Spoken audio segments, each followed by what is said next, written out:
বাংলাদেশের দিকে যদি আপনি তাকান, বাংলাদেশের দিকে যদি আপনি তাকান, কত সন্তান মাকে মেরে ফেলতেছে নেশাগ্রস্ত অবস্থায়। ছেলেটা বাবা মাকে হত্যা করলো, জুয়ার টাকা না দেওয়ার কারণে ছেলেটা বাবা মাকে হত্যা করে নিজের ঘরের মধ্যে কবর খনন করে ঘরের মধ্যে কবর দিয়ে চাপা দিয়ে রাখলো। কিছুদিন আগে এক সিএনজি ড্রাইভার তার ছেলেটা তাকে হত্যা করলো, কুপিয়ে কুপিয়ে তাকে হত্যা করলো। ছেলেটা নেশার টাকা বাবা দিতে চায় নাই, সেই জন্য বাবা সন্তান কর্তৃক বাবা নিহত হলো।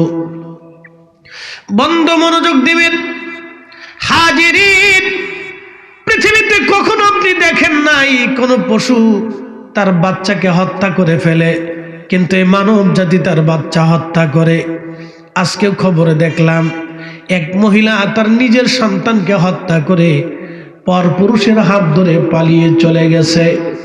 কয়েকদিন আগে খবরে দেখলাম স্বামী স্ত্রীর মধ্যে ডিভোর্স হবে, কিন্তু 3 মাসের বাচ্চাটা স্ত্রী নেবে না।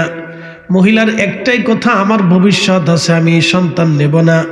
এই সন্তান যদি আমি নিয়ে যাই তাহলে আমার ভবিষ্যৎ নষ্ট হয়ে যাবে। অর্থ কি? পৃথিবীর মানুষ আছে কিন্তু বিবেক নাই, মানুষ আছে ন্যায় নাই, মানুষ আছে ইনসাফ নাই, মানুষ আছে মানুষের বিবেক উপলব্ধি নাই, মানুষ আছে মানুষের মানবতা নাই, মানুষ আছে মানুষের দয়া নাই, মানুষ আছে মানুষের সহমর্মিতা নাই, মানুষ আছে মানুষের ভালোবাসা নাই। কি কথা বলেন, ঠিক কিনা? আমি নবী না মানিলাম, কি যে ভুল করিলাম, ভস্মে ঢালিলাম ঘি, মানুষ হইয়া ভবেতে আসিয়া মানুষের করিলাম কি, মানুষ হইয়া ভবেতে আসিয়া মানুষের করিলাম কি। খুলনা একটা ছেলেকে প্যাসেঞ্জার সেজে রিক্সাওয়ালার মাথায় হাতুড়ি দিয়ে পিটায় তাকে আহত করে রিক্সা নিয়ে চলে গেল চোর। চোর কি জানে যে রিক্সাওয়ালাকে হাতুড়ি দিয়ে পিটানো হলো, পিটাইয়া তাকে আহত করা হলো। 3 দিন পর্যন্ত ছেলেটাও অজ্ঞান, 3 দিন পর্যন্ত তার হুঁশ ফিরে নাই। তার মানে হাতুড়ির আঘাতটা বুঝতেই পারতেছেন, মাথার ভিতরে এমনভাবে আঘাত লেগেছে 3 দিন পর্যন্ত ছেলেটা বেহুশ। ওই ছেলেটা বোবা, কথা বলতে পারতো না। ছেলের বাবাটা অন্ধ, একটা মাত্রই ছেলে তার, এক অন্ধ বাবার বোবা সন্তান অন্ধ। এই ডাকাতে চোর তার জীবনের অপরিমিত ক্ষতি করে মাত্র 40-50 হাজার টাকার একটা রিক্সা নিয়ে পালিয়ে গেল।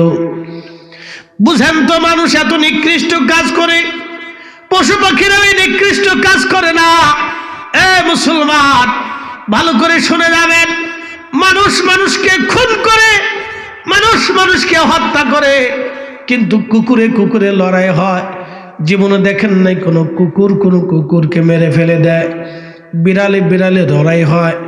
জীবনে দেখেন নাই কোনো বিড়ালকে হত্যা করে ফেলে, মোরগে মারামারি হয়। জীবনে দেখেন নাই কোনো মোরগকে হত্যা করে। গরু লড়াই হয়, জীবনে দেখেন নাই কোনো গরুকে হত্যা করে। পাখি লড়াই হয়, কিন্তু কোনো পাখিকে হত্যা করে না, হিংস্র পাখি ছাড়া। কিন্তু মানুষ হিংস্র ওদের চাইতে ভয়ানক হয়ে গেছে।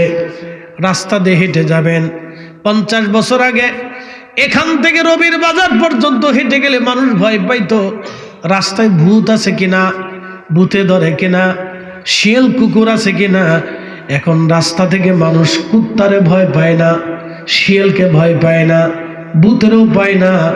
যে ভয়টা মানুষকে ভয় পায়, চিন্তা করে আমি রাস্তা দিয়ে রবির বাজার পর্যন্ত, কুলাউড়া পর্যন্ত যাব, যদি রাস্তায় ডাকাতি ধরে কোন শত্রু আমাকে হত্যা করবে। মানুষকে ভয় পায়, বাঘেরও মানুষ এমন ভাবে ডরায় না। কথা কন না কেন? এইভাবে যদি চলে তাহলে বিশ্বাস উঠে যাবে। সন্তান মা থেকে বিশ্বাস সরিয়ে নিচ্ছে, সন্তান বাবা মা থেকে বিশ্বাস হারিয়ে ফেলতেছে। এইভাবে যদি প্রতিনিয়ত বাবা মারা সন্তান কর্তৃক হেনস্থার শিকার হয়, তাহলে দেখবেন সন্তান বাবা মা কর্তৃক নির্যাতিত হবে, সন্তান কর্তৃক বাবা মা নির্যাতিত হবে। বিশ্বাস নামক বস্তুটা পৃথিবী থেকে নষ্ট হয়ে যাবে। এই জন্য নবী বলেন, আমার উম্মতেরা কিয়ামত অনুষ্ঠিত হবে, কিয়ামতের আগে 85টা আলামত দুনিয়ার ভিতরে আসবে। প্রথম নাম্বার আলামত, ও আমাতুস সালাহ, আমার উম্মত নামাজকে মেরে ফেলবে। দ্বিতীয় আলামত হচ্ছে ওয়াদাউল আমানা, আমার উম্মত আমানত নামক বিশ্বাসটাকে ধ্বংস করে ফেলবে। আমানত বলে কিছুই থাকবে না।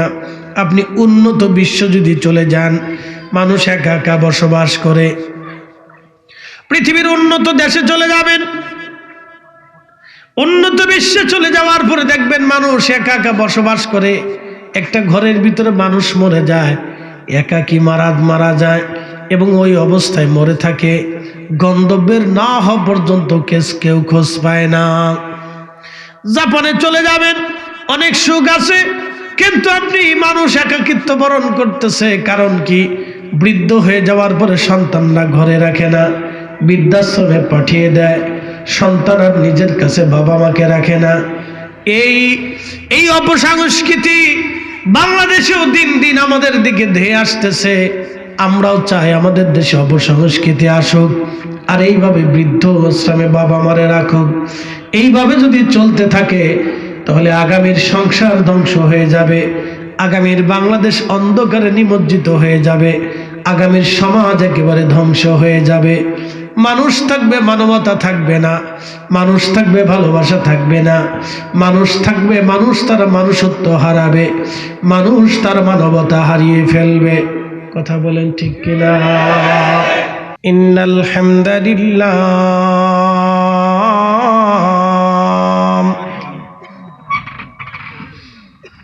ইন্নাল হামদালিল্লাহি আসসালাতু ওয়াসসালামু আলা রাসূলিল্লাহ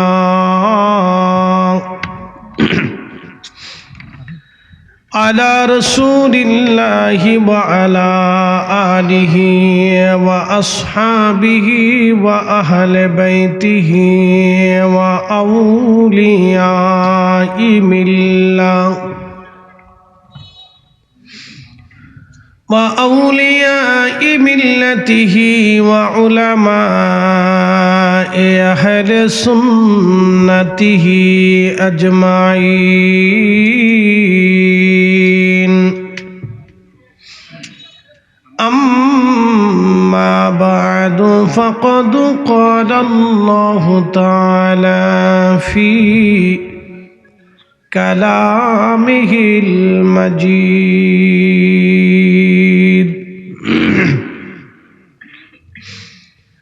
يا أيها الذين آمنوا كتب عليكم الصيام كما كتب على الذين من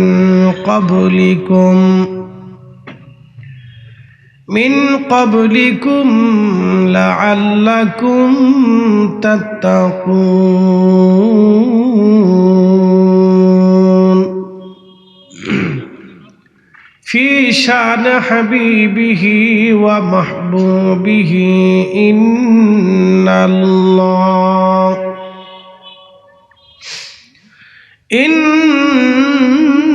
الله وملائكته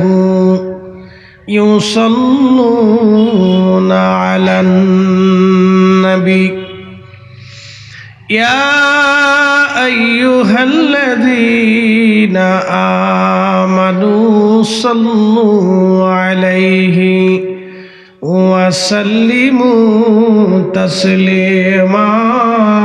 اللهم صل على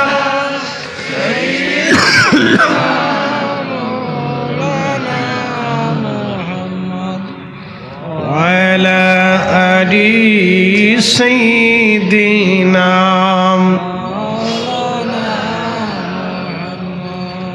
নবীর ইশকে জারু দিল ভাই এ ভুবনে কাঁদে না, রোজা হাসরে ভাইজান তারা নবীজির দেখা পাবে না। আল্লাহুম্মা সাল্লি আলা মাওলানা মুহাম্মাদ আলা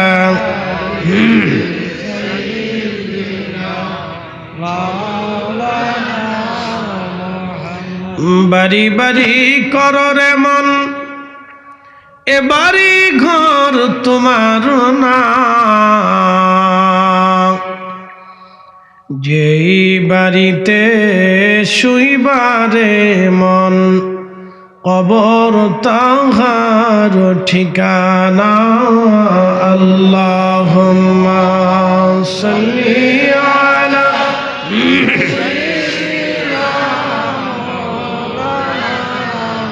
মুহাম্মদ আলা আলি সাইয়্যিদিনা। লা ইলাহা জোরে লা ইলাহা ও লা ইলাহা ও লা ইলাহা লা ইলাহা হাসবি রাব্বি জাল্লাল্লাহ মা ফি কলবি গায়রুল নূর মুহাম্মদ লা ইলাহা ও লা ইলাহা লা ইলাহা ইল্লাল্লাহ মুহাম্মাদুর রাসূলুল্লাহ সাল্লাল্লাহু আলাইহি ওয়াসাল্লাম।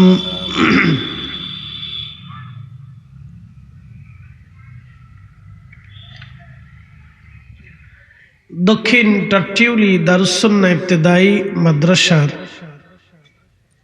উদ্যোগে সকল মারহুম মারহুমাদের ইসালে সওয়াব উপলক্ষে খতমে কোরআন, খতমে বুখারী শরীফ ওয়াজ মাহফিলের স্বনামধন্য উদ্বোধক আলহাজ হাফিজ আনসারউদ্দিন সাহেব, গণিকিয়া মাদ্রাসার সম্মানিত প্রতিষ্ঠাতা সভাপতি মোহাম্মদ বশির মিয়া সাহেব, আজকের প্রধান অতিথি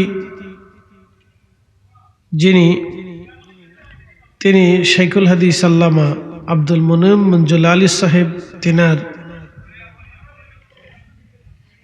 অনুপস্থিতি না আইনুল হুদা হুজুর অসুস্থ আছেন বিদায় আল্লামা আইনুল হুদা সাহেব মাদ্দাজিল্লাহুল আলী তিনি আসছেন। আমরা বলি আলহামদুলিল্লাহ। আজকের বিশেষ বক্তা হযরত মাওলানা হাফেজ সৈয়দ আহমদ সাইদি কিশোরগঞ্জি, হযরত মাওলানা আইয়ুব আনসারী সাহেব, হযরত মাওলানা নুরুল আমিন আনোয়ারি সাহেব সহ সকল সম্মানিত আলোচক বৃন্দ, সম্মানিত মুরব্বী, কলিজার টুকরো যুবক, পর্দানিশীন আমার সম্মানিত মা বোনেরা, মাইকের আওয়াজ যত দূর যাচ্ছে আমি সকলকে মোবারকবাদ জানাই। শুকরিয়া করি সেই রবের আসমানে যিনি বহু মানুষের বীরে বাড়িঘর থেকে বিভিন্ন স্থান ও স্থাপনা থেকে জুদা করে আলাদা করে আল্লাহ তার বেহেশতের বাগানের জন্য আপনাকে এবং আমাকে পছন্দ করেছে। সেই জন্য মনিবের আসমানে বুলন্দ আওয়াজে আমরা একসাথে শুকরিয়া আদায় করে আবারও বলি আলহামদুলিল্লাহ। প্রিয় উপস্থিতি, আমাদের সামনে খুবই সমাগত মাহে রমজান,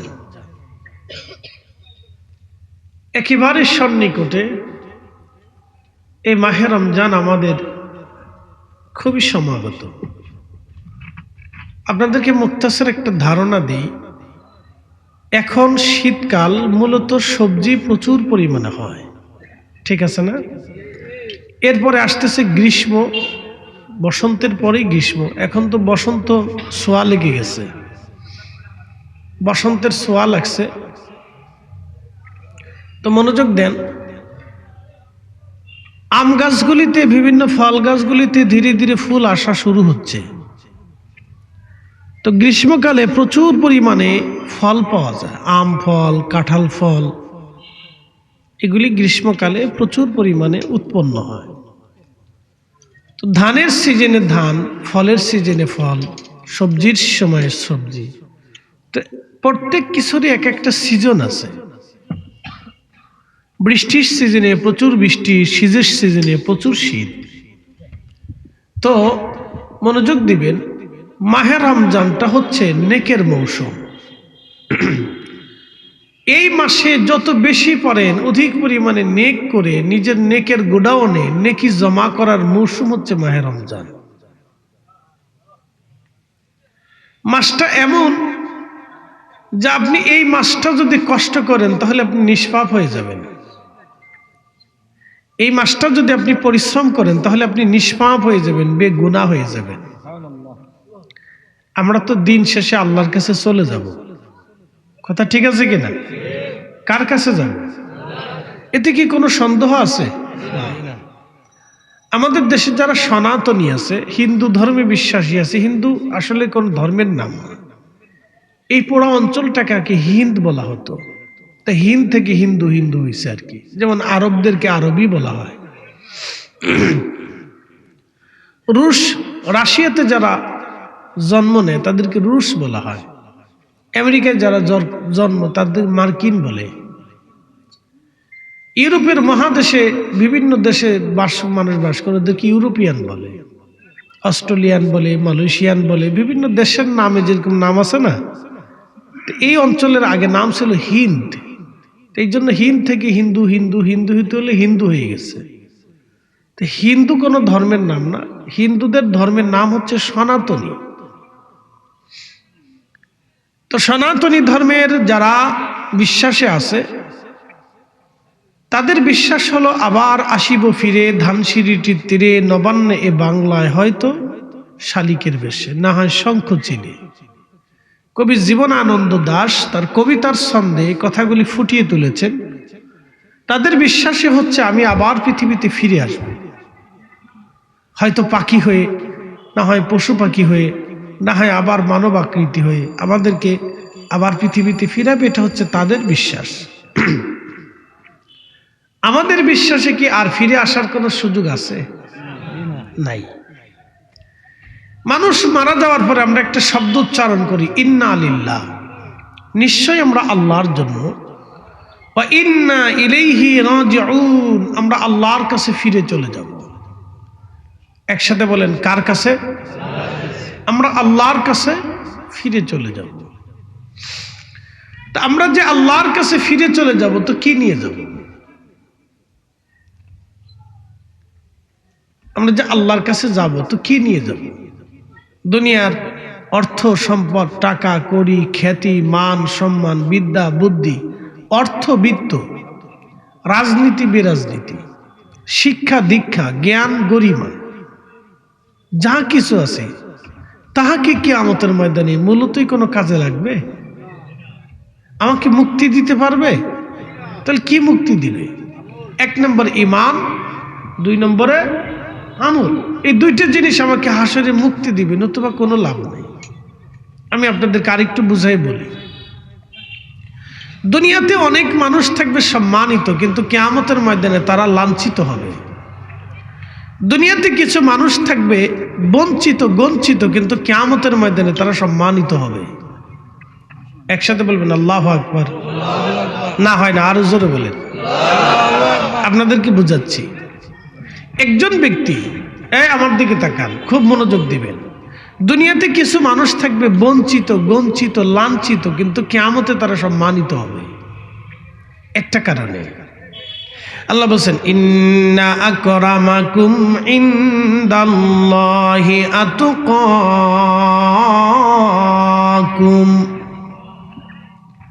নিশ্চয়ই আল্লাহর কাছে তারই সম্মান আছে যার অন্তরে তাকওয়া আছে।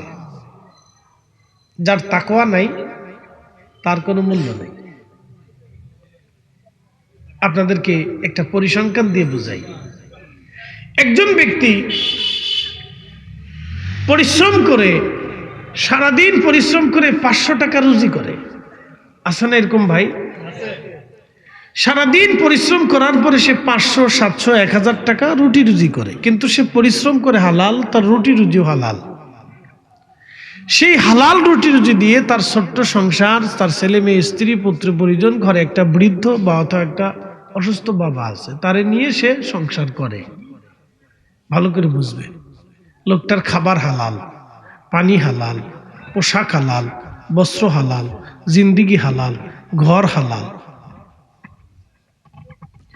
দিন শেষেও যদি সে আল্লাহকে আল্লাহ বলে ডাক দেয়, তাহলে সেই আল্লাহটা আল্লাহর কাছে পছন্দ হয়। আর একজন ব্যক্তির যদি খাবার হারাম থাকে, সুদের কারবারি থাকে, সে নামাজ পড়ে, তার টাকা সুদের, খাবার সুদের, চা সুদের, ভাত সুদের, টাকা সুদের, অর্থ সুদের, কাপড় সুদের এবং ঘর সুদের, তার বিছানাপত্র সুদের টাকার, ঘুষের টাকার, সম্পদ মেরে দেওয়া টাকার, জনগণের হক মেরে দেওয়া টাকা, গরিবের অর্থ মেরে দেওয়া টাকা এবং অন্যের সম্পদ মেরে দেওয়া টাকা। সে 5 ওয়াক্ত নামাজ পড়ে, তাহাজ্জুদ নামাজ পড়ে, জিকির আজগার করে, প্রত্যেক বছর হজে যায়, প্রত্যেক বছরে রমজানে এই উমরা করে এবং আল্লাহর জিকির ফিকিরে কাটায়। বলেন তার দাম আল্লাহর কাছে কি পরিমাণ আছে? জোরে বলেন না, বুঝে থাকলে বলেন। বুঝেন নাই মনে হয়। একটা লোকের অনেক সম্পদ আছে কিন্তু সবই হারাম। নামাজ ঠিকই 5 ওয়াক্ত পড়ে, রোজাও করে, হজও করে, মূল্য কি আছে? একসাথে বলেন, জোরে বলেন। একজন সারা রাত নামাজ পড়ছে কিন্তু ওযু নাই, ওই তো নেই। একসাথে বলেন, ওই তো নেই। একজন সারা জীবন ইবাদত করছে কিন্তু খাবার হালাল নাই, ওই তো নেই। এইবার অরিজিনালটা ইসলাম বুঝে যান। এই জন্য নীতিতে মুসলমান হতে হবে। একসাথে বলেন, কিসের? নীতিতে মুসলমান হতে হবে, নীতির মুসলমান হতে হবে। ইয়া মাবুদ, সাতও দিছে ভালা কিন্তু লবণ দিয়ে লিছে। আমি লবণ খাই না, চিনি লবণ দুটোটাই বাদ দিতে হবে, নর্মালি দিয়ে দেন। চা ভালা, সিলেটে চার পান না থাকলে মনে হবে এটা রোহিঙ্গা, এটা সিলেটি না। প্রিয় উপস্থিতি হাজিরিন, মনোযোগের সাথে শোনেন বন্ধু, কিয়ামতের ময়দানে কিছু মানুষ থাকবে লাঞ্ছিত, বঞ্চিত, গঞ্চিত, কিন্তু দুনিয়াতে অনেক সম্মান ছিল। দুনিয়াতে অনেক মানুষ ছিল লাঞ্ছিত, বঞ্চিত, গঞ্চিত, কিন্তু কিয়ামতের ময়দানে তারা হবে সম্মানিত। তারা অনেক সম্মানিত হবে, অনেক মর্যাদাওয়ালা হবে, অনেক ইজ্জতওয়ালা হবে। একটা মাত্র কারণ, তাকওয়া, আল্লাহর ভয়। অন্তরে আল্লাহর ভয় থাকার জন্যে তারা কিয়ামতের ময়দানে অনেক অনেক সম্মানিত হবে। এই জন্য আল্লাহ বললেন, ইয়া আইয়ুহাল্লাযীনা আমানু কুতিবা আলাইকুমুস সিয়ামু কামা কুতিবা আলাল্লাযীনা মিন ক্বাবলিকুম লাআল্লাকুম তাত্তাকুন।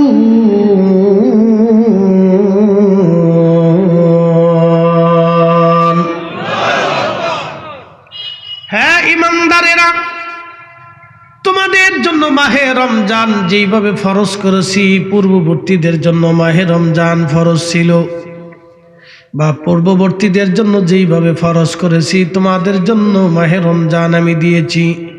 কেন?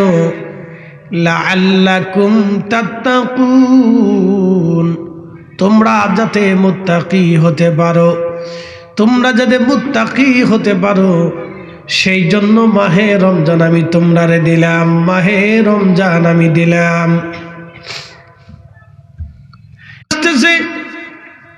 এই মাহে রমজানে সমস্ত শয়তানের আল্লাহ পাক রব্বুল আলামিন ফেরেশতা দিয়ে সৃষ্টির মধ্যে যত শয়তান আছে সব শয়তানকে বেঁধে ফেলবে। সমস্ত শয়তানকে আমার আল্লাহ মাহে রমজানে বেঁধে রাখবে, শিকল দিয়ে বেঁধে রাখবে। প্রশ্ন করতে পারেন, হুজুর মাহে রমজানে শয়তান যদি শিকল দিয়ে বাঁধা থাকে, তাহলে মাহে রমজানে কেন অন্যায় হয়, বেনামাজি কেন হয়, সুদখোর কেন সুদ ছাড়ে না, ঘুষখোর কেন ঘুষ ছাড়ে না, কেন সিন্ডিকেট করে খাবারের দাম বাড়ায়? তাহলে কারা? মালের ভিতরে ভেজাল দেয় কারা? মালে কম দেয় কারা? কে মাহে রমজানে এই কাজগুলি করে? শয়তান যদি বাধা থাকে তাহলে এই কাজগুলি কারা করে? মনে রাখবেন, শয়তান শুধু জিনদের ভিতরে না, মানুষের ভিতরেও শয়তান আছে। আল্লাযী ইওয়াসবিসু ফি সুদুরিন নাসি মিনাল জিন্নাতি ওয়ান নাস। জিন শয়তান আর মানুষ শয়তান। দুকা দাও, চেঞ্জ করে দাও। আচ্ছা আচ্ছা, না না, অসুবিধা নাই।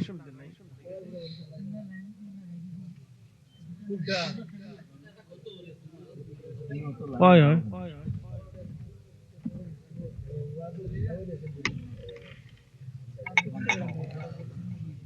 দেখো আবার মেশিন পুরাই ফেলাইও না, তার সর্বনাশ হয়ে যাইব তোমার।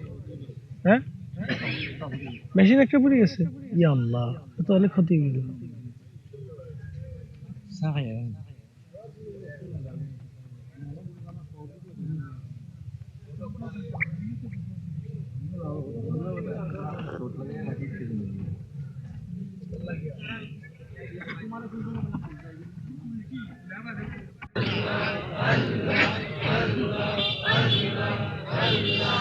লা ইলাহা ইল্লাল্লাহু মুহাম্মাদুর রাসূলুল্লাহ।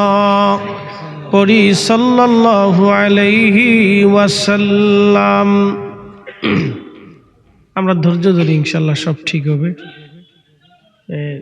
ডিসকানেক্ট কোনো সমস্যা হয়েছে, একটু দূরে শুয়ে পড়ি। আল্লাহুম্মা সাল্লি আলা মাওলানা মুহাম্মাদ ওয়া আলি সাইয়্যিদিনা।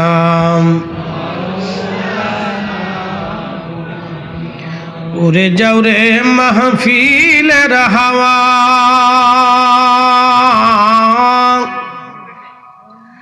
যাও রে উড়ে মদিনায়,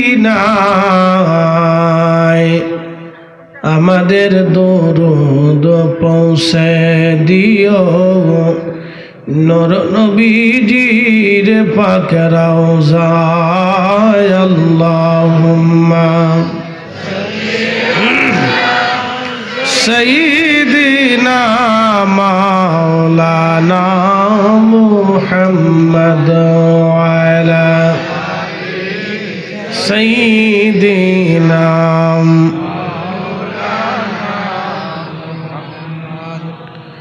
বলছিলাম মাহে রমজানে শয়তানকে শিকল দিয়ে বেঁধে রাখা হয়, কিন্তু মানব শয়তানকে বাঁধা হয় না, মানব শয়তানকে খোলা থাকে। এই জন্য মানব শয়তান কর্তৃক দুনিয়াতে শয়তানি হয়। মনোযোগ দিবেন, মাহে রমজানে আমার আল্লাহ পাক সমস্ত জান্নাতের দরওয়াজাগুলি খুলে দেন, জাহান্নামের শাস্তিগুলি আমার আল্লাহ লাঘব করে দেন, এবং জাহান্নামের দরজাগুলি আমার আল্লাহ বন্ধ করে দেন। একবার জোরে বলা যাবে কি সুবহানাল্লাহ?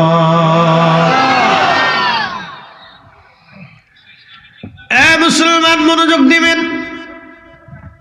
মাহে রমজানের খাতিরে রব্বুল আলামিন আমরারে বললেন, আস-সাওমু লি ওয়া আনা আযি বিহি।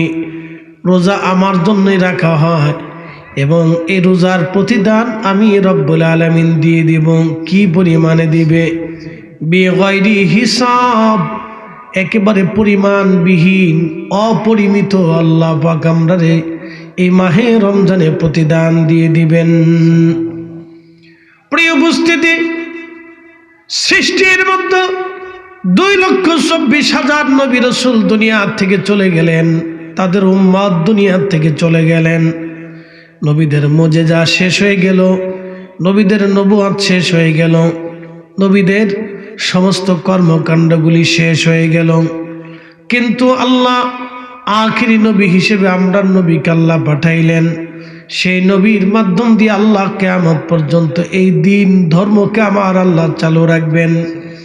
কিয়ামত পর্যন্ত এই নবীর মর্যাদার সম্মান এবং মর্যাদাকে আল্লাহ বুলন্দ করবেন।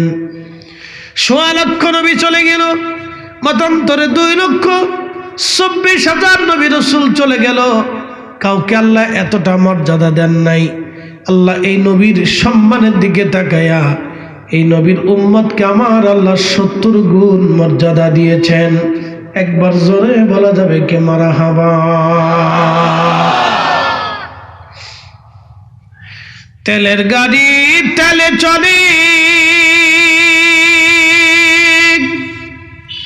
হাওয়ার গাড়ি হাওয়ায় উড়ে, বিনা তেলে চালাই গাড়ি নবী সুলাইমান। আমরা সেই মুসলমান, আমরা সেই মুসলমান। এটা টিউলিবাসী খুব মনোযোগ দিবেন। কোন নবীর উম্মতকে আল্লাহ এত মর্যাদা দেন নাই। শুধু আমাদের নবীর ইজ্জতের দিকে তাকায় আল্লাহ এই উম্মতকে ৭০ গুণ মর্যাদা আল্লাহ বাড়িয়ে দিয়েছেন। যেই মর্যাদা দেখে মুসা কালিমুল্লাহ সেজদায় পড়ে কয়, আল্লাহ আমারে আখিরি নবীর উম্মত বানায় দাও। ঈসা রুহুল্লাহর মতো জলিল কদর নবী এবং রসুল তারা বলল, আল্লাহ আমার এই আখিরি নবীর উম্মত বানায় দাও। সৃষ্টির ভিতরে নবী আলাইহিস সালাম এই উম্মতের মর্যাদা দেখে বলল, আল্লাহ আখিরি নবীর উম্মত আমরারে বানাও। কিন্তু দুঃখ এবং আফসোস, আমরা না নিজের মর্যাদা বুঝলাম, না আখিরি নবীর মর্যাদা আমরা বুঝলাম। নিজের মর্যাদাও বুঝলাম না, আখিরি নবীর মর্যাদাও আমরা বুঝলাম না। আরবিতে একটা প্রবাদ আছে, শরফুল মাকিনা ওয়া শরফুল মাকান, শরফুল মাকানে ওয়া শরফুল মাকিন। কিছু জায়গার কারণে মানুষের দাম বাড়ে, কিছু মানুষের কারণে জায়গার দাম বাড়ে। এই মানবের কোনো মূল্য ছিল না, কারণ এই মানব যেই পরিমাণে নিকৃষ্ট কাজ করে এটা পশু পাখিরাও পর্যন্ত করে না। এই মানুষ যেই পরিমাণে নিকৃষ্ট কাজ করে পশু পাখিরাও সেই নিকৃষ্ট কাজ করে না। দেখবেন কুকুর খাবার দিবেন কখনো বেঈমানি করবে না, বিড়াল আদর করবেন কখনো বেঈমানি করে না, গরু খাবার দিবেন ওই বেঈমানি করবে না। আপনি যত পশু পাখি বলেন আদর করবেন, লালন পালন করবেন, সে বেঈমানি করে না। কিন্তু একমাত্র মানব জাতি যতই আদর করেন না কেন, কালকে দেখলাম কি দুঃখ, মিশরের একটা ছেলে মিশর আল আজহার বিশ্ববিদ্যালয়ে পড়ে, এই ছেলেটা নিজের মাকে হত্যা করে ফেলেছে শুধু অন্য সুন্দরী এক মহিলার জন্য। ওই মেয়েটার সাথে ছেলেটা বিয়ে বসবে, কিন্তু মা রাজি হয় নাই, সেই কারণে মাকে ছেলেটা হত্যা করে ফেলেছে। বাংলাদেশের দিকে যদি আপনি তাকান, বাংলাদেশের দিকে যদি আপনি তাকান, কত সন্তান মাকে মেরে ফেলতেছে নেশাগ্রস্ত অবস্থায়। ছেলেটা বাবা মাকে হত্যা করলো, জুয়ার টাকা না দেওয়ার কারণে ছেলেটা বাবা মাকে হত্যা করে নিজের ঘরের মধ্যে কবর খনন করে ঘরের মধ্যে কবর দিয়ে চাপা দিয়ে রাখলো। কিছুদিন আগে এক সিএনজি ড্রাইভার তার ছেলেটা তাকে হত্যা করলো, কুপিয়ে কুপিয়ে তাকে হত্যা করলো। ছেলেটা নেশার টাকা বাবা দিতে চায় নাই, সেই জন্য বাবা সন্তান কর্তৃক বাবা নিহত হলো। বন্ধ মনোযোগ দিবেন হাজিরিন, পৃথিবীতে কখনো আপনি দেখেন নাই কোনো পশু তার বাচ্চাকে হত্যা করে ফেলে, কিন্তু এই মানব জাতি তার বাচ্চা হত্যা করে। আজকেও খবরে দেখলাম এক মহিলা তার নিজের সন্তানকে হত্যা করে পরপুরুষের হাত ধরে পালিয়ে চলে গেছে। কয়েকদিন আগে খবরে দেখলাম স্বামী স্ত্রীর মধ্যে ডিভোর্স হবে, কিন্তু 3 মাসের বাচ্চাটা স্ত্রী নেবে না। মহিলার একটাই কথা, আমার ভবিষ্যৎ আছে, আমি এই সন্তান নেব না। এই সন্তান যদি আমি নিয়ে যাই তাহলে আমার ভবিষ্যৎ নষ্ট হয়ে যাবে। অর্থ কি? পৃথিবীর মানুষ আছে কিন্তু বিবেক নাই, মানুষ আছে ন্যায় নাই, মানুষ আছে ইনসাফ নাই, মানুষ আছে মানুষের বিবেক উপলব্ধি নাই, মানুষ আছে মানুষের মানবতা নাই, মানুষ আছে মানুষের দয়া নাই, মানুষ আছে মানুষের সহমর্মিতা নাই, মানুষ আছে মানুষের ভালোবাসা নাই। কি কথা বলেন, ঠিক কিনা? আমি নবী না মানিলাম, কি যে ভুল করিলাম, ভস্মে ঢালিলাম ঘি, মানুষ হইয়া ভবেতে আসিয়া মানুষের করিলাম কি, মানুষ হইয়া ভবেতে আসিয়া মানুষের করিলাম কি। খুলনা একটা ছেলেকে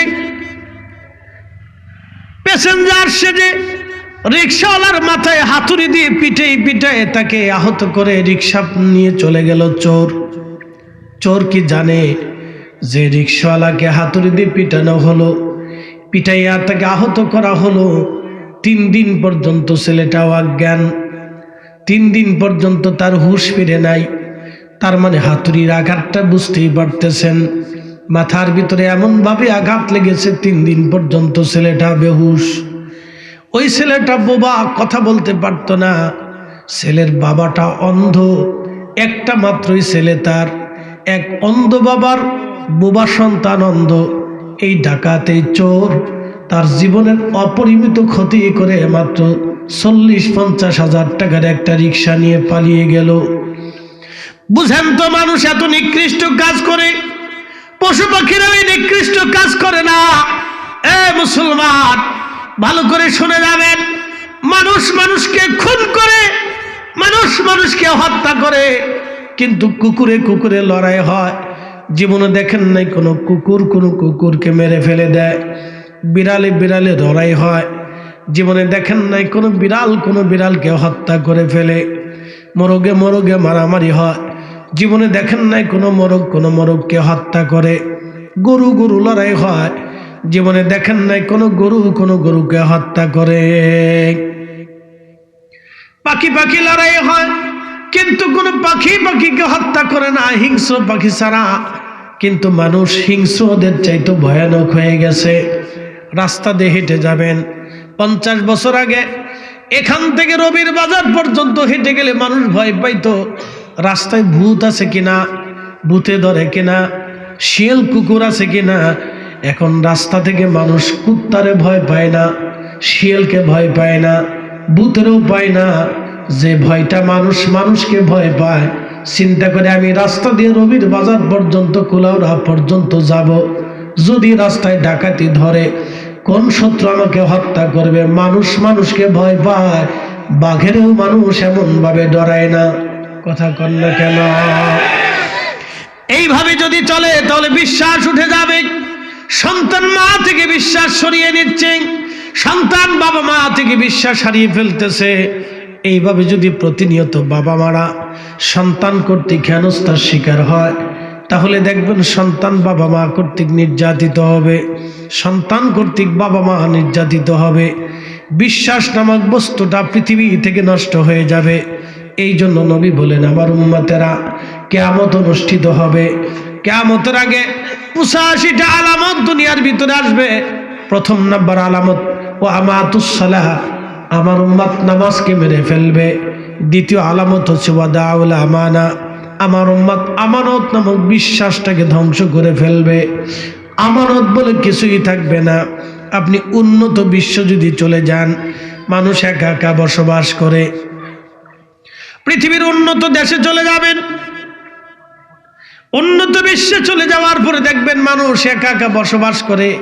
একটা ঘরের ভিতরে মানুষ মরে যায়, একাকী মারা যায় এবং ওই অবস্থায় মরে থাকে। গন্তব্যের না হওয়া পর্যন্ত কেউ খোঁজ পায় না। জাপানে চলে যাবেন, অনেক সুখ আছে, কিন্তু আপনি মানুষ একাকিত্ব বরণ করতেছে। কারণ কি? বৃদ্ধ হয়ে যাওয়ার পরে সন্তানরা ঘরে রাখে না, বৃদ্ধাশ্রমে পাঠিয়ে দেয়। সন্তান আর নিজের কাছে বাবা মাকে রাখে না। এই অপসংস্কৃতি বাংলাদেশেও দিন দিন আমাদের দিকে ধেয়ে আসতেছে। আমরাও চাই আমাদের দেশে অপসংস্কৃতি আসুক, আর এইভাবে বৃদ্ধ আশ্রমে বাবা মারে রাখুক। এইভাবে যদি চলতে থাকে তাহলে আগামীর সংসার ধ্বংস হয়ে যাবে, আগামীর বাংলাদেশ অন্ধকারে নিমজ্জিত হয়ে যাবে, আগামীর সমাজ একেবারে ধ্বংস হয়ে যাবে।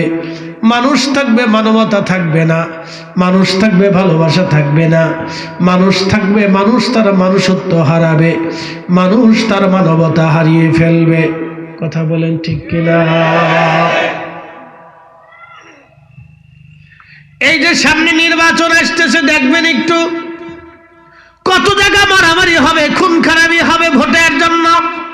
কি কথা বলেন? ভোটের জন্য খুন খারাপি হবে, মারামারি হবে, কুবাকুবি হবে,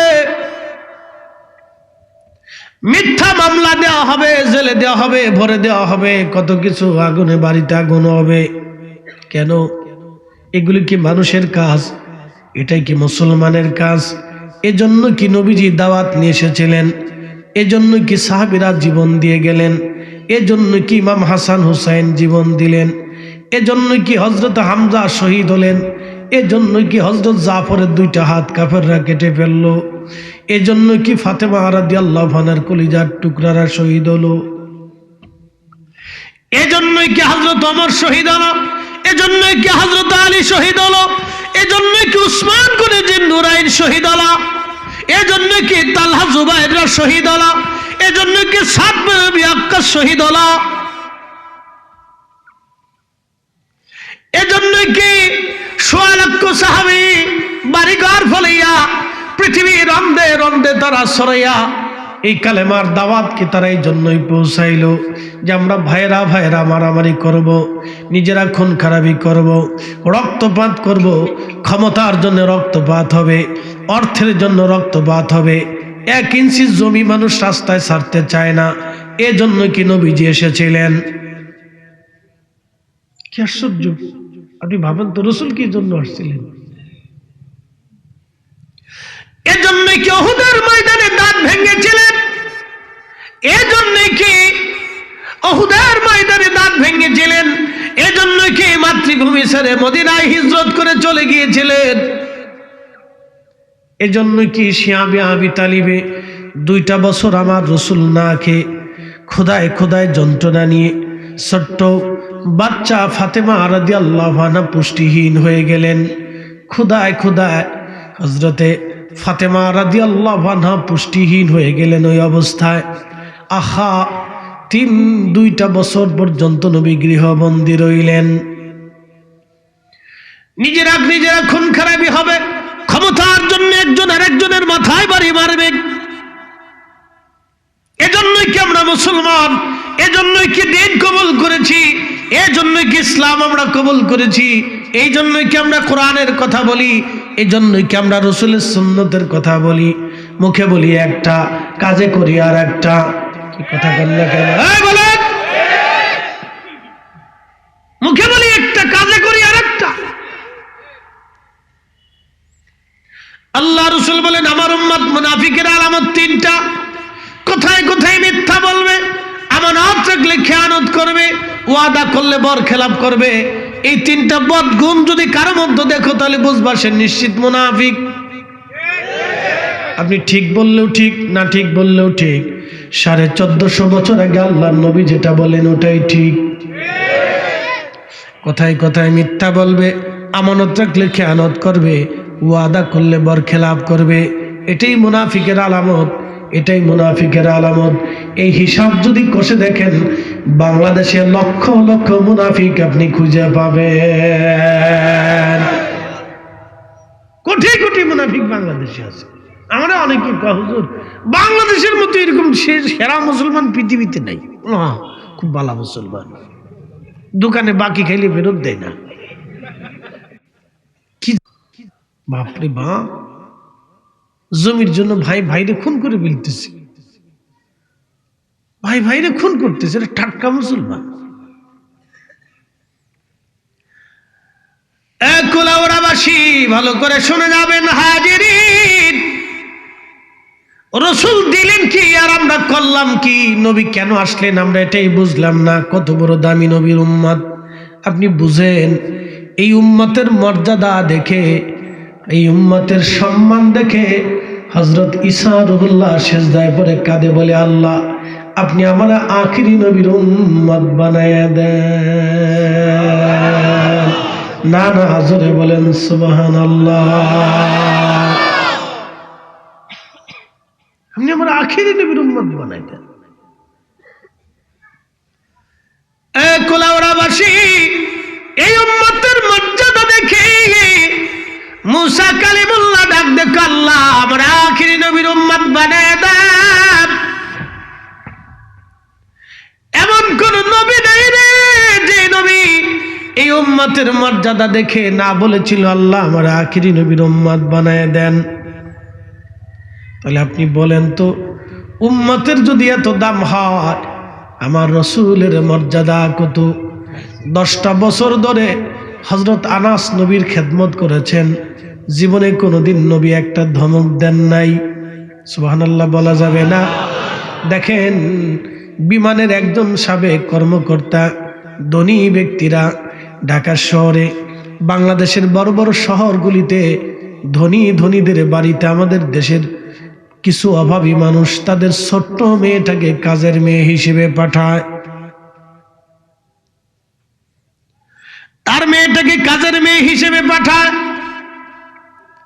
ধনীর আদরের দুলাল স্ত্রী এই কাজের মেয়েদের কেমন ভাবে পিঠায়, আজকে থেকে না, এই স্বাধীনতার পর থেকে এই পর্যন্ত দেখলাম শত শত কাজের মেয়েরা গৃহকর্তা বা কর্তৃক নির্যাতিত হয়েছে।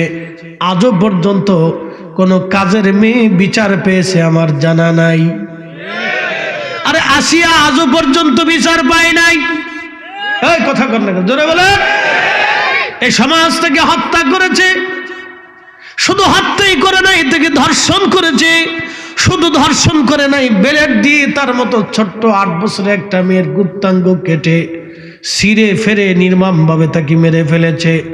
তারপরও আজও পর্যন্ত আদালত তার মৃত্যুদণ্ড দিতে পারে নাই। কি এই জন্য কি আল্লাহ রসুল কষ্ট করেছিলেন? আহা, এই উম্মত শুনলে আপনার ঘৃণা আসবে। এক ভদ্রলোক একদিন আমাকে ফোন দিছে, এক মহিলা বলে, হুজুর একটা মশলা জানার জন্য ফোন দিছি, মাফ করে দেন আমাকে। বললাম কি জানতে চান বলেন। বলে আমার স্বামী তার সৎ বোনের মেয়ের সাথে জেনা করে, আমি কি তার সাথে থাকবো না চলে যাব?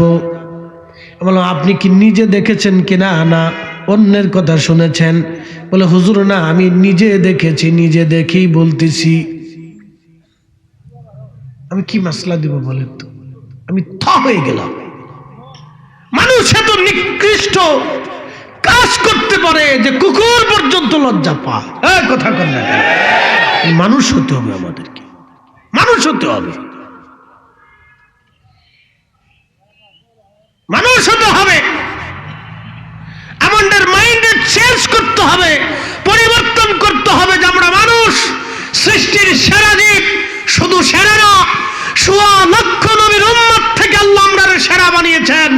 শুধু সেরাই বলেন নাই, আল্লাহর পবিত্র জবানে কুরআনুল কারীমে আল্লাহ ঘোষণা দিয়েছেন, কুনতুম খায়রা উম্মাহ, তোমরাই সৃষ্টির সেরা, তোমরাই সৃষ্টির সেরা উম্মত। একসাথে বলবেন আল্লাহু আকবার। চেহারা দেখে না, কাজে।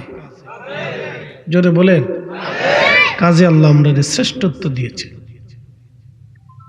কাজে দিয়েছেন, চেহারা দেখে না। কুলাউড়াবাসী খুব মনোযোগ দিবেন হাজিরিন, বন্ধু আমার। এই জন্য বলছিলাম মানুষ আছে কিন্তু মানবতা নাই, মানুষ আছে মানুষত্ব নাই, মানুষ আছে ভালোবাসা নাই। আজকে সন্তান মায়ের ভালোবাসা হারিয়ে ফেলতেছে, সন্তান বাবার ভালোবাসা হারাচ্ছে, চাচা চাচি আত্মীয় স্বজনদের মহাব্বত দিন দিন কমে যাচ্ছে। যত আধুনিকতা আসতেছে ততই আমাদের দিকে ধেয়ে আসতেছে এক অনাকাঙ্ক্ষিত ভবিষ্যৎ। যত আধুনিক অর্থে আধুনিকতা হবে, টাকা পয়সায় স্বাবলম্বী হবে, মানুষের রিজিক বাড়বে, কিন্তু মহাব্বত বাড়ে নাই। মানুষের অনেক রিজিক হয়েছে, এখন চালের কোনো অভাব নাই, খাবারের কোনো অভাব নাই, কিন্তু মানুষত্বের অভাব হয়ে গেছে। কথা বলেন ঠিক কিনা? মানুষত্বের অভাব হয়ে গেছে। আল্লাহ রাসূল কিয়ামতের ময়দানে নবীজি বললেন, সহিহ মুসলিমে, কিয়ামতের ময়দানে আল্লাহ ডাক দিবে, বান্দারে আমি ক্ষুধার্ত ছিলাম, তুমি আমারে খাবার দাও নাই। আল্লাহ ডাক দিবে, বান্দা ক্ষুধার্ত ছিলাম, তুমি খাবার দাও নাই। বান্দা সেই দিন বলবে, রব বলেন কি? আপনার নাম তো রাজ্জাক, রিজিক দেনেওয়ালা। আপনি তো বলেছেন ওয়াতারযুকু মান তাশাউ বিগাইরি হিসাব। আপনি বলেছেন অপরিমিত রিজিক আপনি যাকে খুশি তাকে দান করবেন। আল্লাহ ক্ষুধার্ত আপনি আবার কবে ক্ষুধার্ত ছিলেন? আল্লাহ ডাক দেবে, বান্দারে তোমার প্রতিবেশী ক্ষুধার্ত ছিল, সেই দিন যদি তোমার প্রতিবেশীরে তুমি খাবার দিতা, তাহলে সেই দিন আমি রবের খাবার খাওয়ানো হয়ে যাইত। একবার জোরে বলেন সুবহানাল্লাহ। তার মানে বুঝলেন কি বুঝলেন আপনি? আপনার আত্মীয়, প্রতিবেশী, গ্রামবাসী, দেশের মানুষ যদি ক্ষুধার্ত থাকে আর আপনি তাহাজ্জুদ নামাজ পড়েন, আল্লাহর কসম করে বলি ঈমানদার হবেন না, ঈমানদার হবেন না, ঈমানদার হবেন না। ঈমানদার আপনি হবেন না। এই জন্য ওলিদের দরজা সবার জন্য খোলা ছিল। হিন্দু ওলির কাছে যাইতো, বৌদ্ধ ওলির কাছে যাইতো, মাজুসি ওলির কাছে যাইতো। আহা, সেদিন খাজা বাবা আজমিরি কি ওয়াজ করলেন, কি আদর্শ দেখাইতেন। ওনার দরবারে ঢোকার আগে হিন্দুরা প্রতিমার সামনে সেজদা দিয়ে যাইতো, শিখ গুরু হিন্দুরা প্রতিমার সামনে সেজদা দিত, বৌদ্ধ মূর্তির সামনে সেজদা দিত, মাজুসি আগুনের সামনে সেজদা দিত। কিন্তু খাজা বাবার দরবারে ঢুকে, খাজা বাবার দরবারে যাইয়া কি আসছে সেই দিন তারা শুনতো। বের হয়ে আসার আগে কালেমা পড়ে আমার রব আমার আল্লাহর সেজদা দিয়া খাজা বাবার দরবার থেকে তারা বের হয়ে আসতো। এটাই হলো আহলুস সুন্নাত ওয়াল জামাতের সৌন্দর্য, এটাই হলো আল্লাহর ওলিদের দেওয়া আল্লাহর পক্ষ থেকে নিয়ামত। কথা বলেন ঠিক কিনা?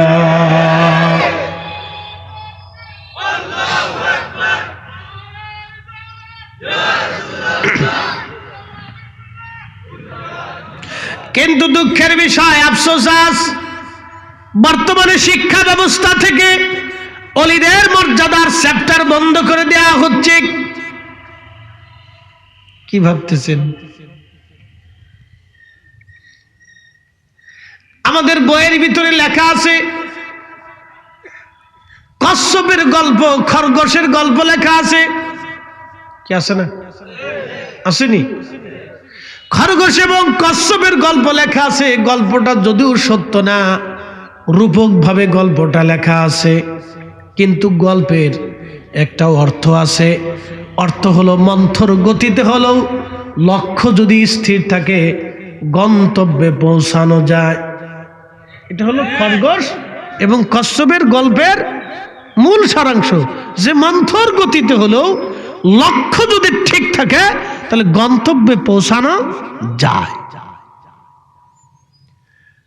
শিক্ষা ব্যবস্থায় যদি খরগোশ এবং কচ্ছপের গল্প লেখা থাকতে পারে, পাঠ্যপুস্তকে যদি বিভিন্ন ধরনের গল্প, বই, মানুষের জীবন কাহিনী এটা সেটা লেখা থাকতে পারে, একটা পৃষ্ঠা কি ওলিরা বরাদ্দ পায় না? আসতে বলবেন না, জোরে বলবেন, পায় না? তাহলে ওলিদের নাম কারা কাটতে চায়? ওলিরা কিভাবে কালেমার দাওয়াত দিছে জানেন? তার একটা বাস্তব রূপ আপনাদের সামনে তুলে ধরতেছি। সারা পৃথিবী থেকে বড় বড় ইসলামিক স্কলার, বড় বড় জ্ঞানী গুণীদেরকে যদি আপনারা উত্তর কোরিয়াতে পাঠাই দিয়া বলেন কিম জং উন এর কাছে যে কালেমার দাওয়াত দাও আর তার দেশে যে কালেমা পৌঁছাও, কিম জং উনের উত্তর কোরিয়াতে কালেমা পৌঁছানো কতটা কঠিন আপনাদেরকে বুঝাই। ওটা এমন একটা দেশ, না মন্দির আছে, না মসজিদ আছে, না প্যাগোডা আছে, না গির্জা আছে, কোনো ধর্ম সেখানে নাই।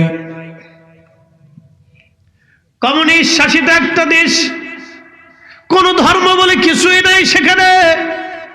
উত্তর কোরিয়াতে আপনারা যদি কালেমার দাওয়াত দিতে যান তাহলে কিম জং উন আপনাদের মিসালে বেঁধে সুইচ টেপ দিয়ে আকাশে উঠাই দিবে, চলে যাও। আমার দেশে এগুলি চলবে না। উত্তর কোরিয়াতে কালেমার দাওয়াত দেওয়া যেমন কঠিন, গড় গোবিন্দের দেশে কালেমার দাওয়াত দেওয়া এরকম কঠিন ছিল। সেই দিন শাহজালাল আমিনী শাহাদাতের লিপসা সামনে নিয়ে মৃত্যুর দুয়ার দরজার সামনে দাঁড়িয়ে শাহজালাল আমিনী মুজাদ্দিদিরা জায়নামাজ সরমা নদীর উপরে বিছাই দিয়ে কালেমার দাওয়াত সেই দিন দিলেন। একসাথে বলবেন আল্লাহু আকবার। না না হয় না, আরো জোরে বলেন। তাহলে তাদের নাম কেন পাঠ্যপুস্তকে লেখা থাকবে না? যাদের কারণে কালেমা পেয়েছি, যাদের কারণে ঈমান পেয়েছি, যাদের কারণে কোরআন পেয়েছি, যাদের কারণে রসুলের জিন্দেগি পেয়েছি, তাদের কথা যদি বইয়ের মধ্যে লেখা না থাকে, তাদের মর্যাদা যদি লেখার স্থানই না পায়, তাহলে বোঝা গেল এটা সুস্পষ্ট ওলিদের সাথে চরম গাদ্দারি। গাদ্দারি করবেন, বেশি দিন টিকবেন না। না, কেউ টিকে নাই ওনাদের সাথে গাদ্দারি করে, কেউ টিকে নাই, স্থায়ী না, এটা অস্থায়ী। আপনাদেরকে আরেকটু বোঝাই। বাংলাদেশ স্বাধীন হইল, বাংলাদেশের জন্ম 1971-এ।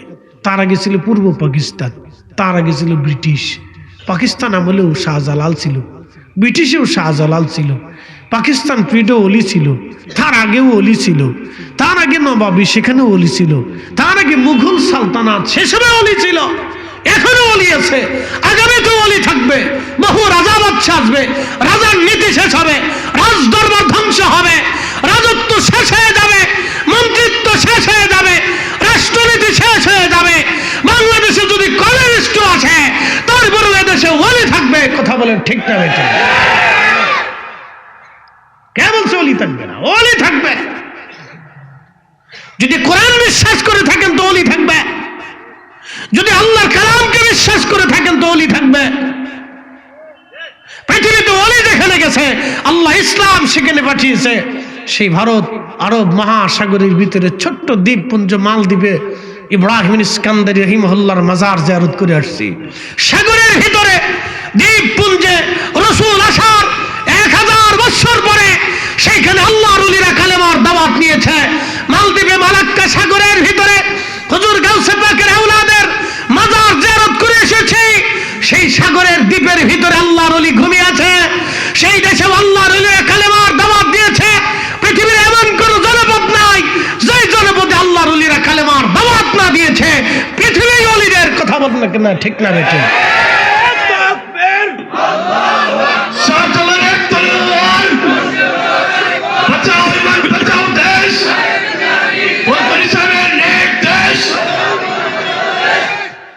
পৃথিবী ওলিদের আপনি কোথার থেকে বন্ধ করতে চান? এত বেশি দিন বুঝেন তো জাপানে চলে যান, দেখেন পারেন কিনা। উত্তর কোরিয়াতে যান, ওরা কুত্তা খায়, দেখেন পারেন কিনা, চেষ্টা করেন। দক্ষিণ কোরিয়াতে যান, ওরাও কুত্তা খায়, তো দেখেন পারেন কিনা।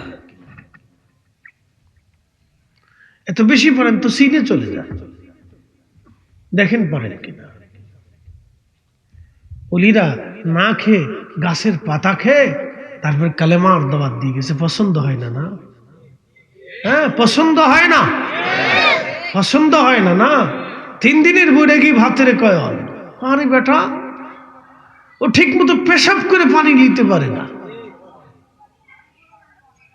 ওলিদের জমি ওলিদের কথাই থাকবে, কথা বলেন না কেন? পৃথিবীর সব জায়গা থেকে কেটে দিতে পারবেন, কোরআন থেকে কাটতে পারবেন?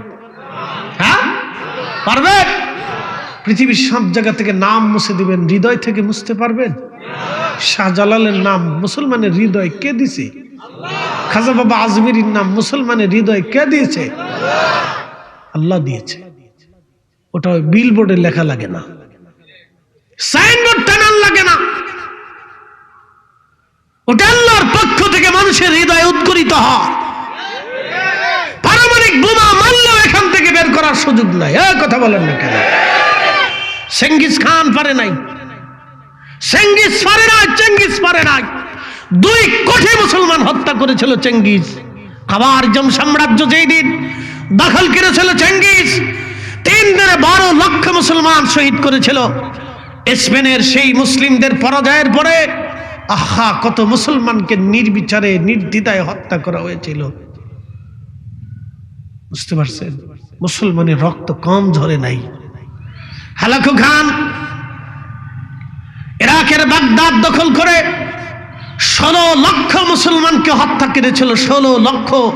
1 মাস পর্যন্ত টাইগ্রিস নদী রক্তে রঞ্জিত ছিল। বাগদাদে সেই গাউসে পাক এখনো আছে। কথা বলেন না কেন?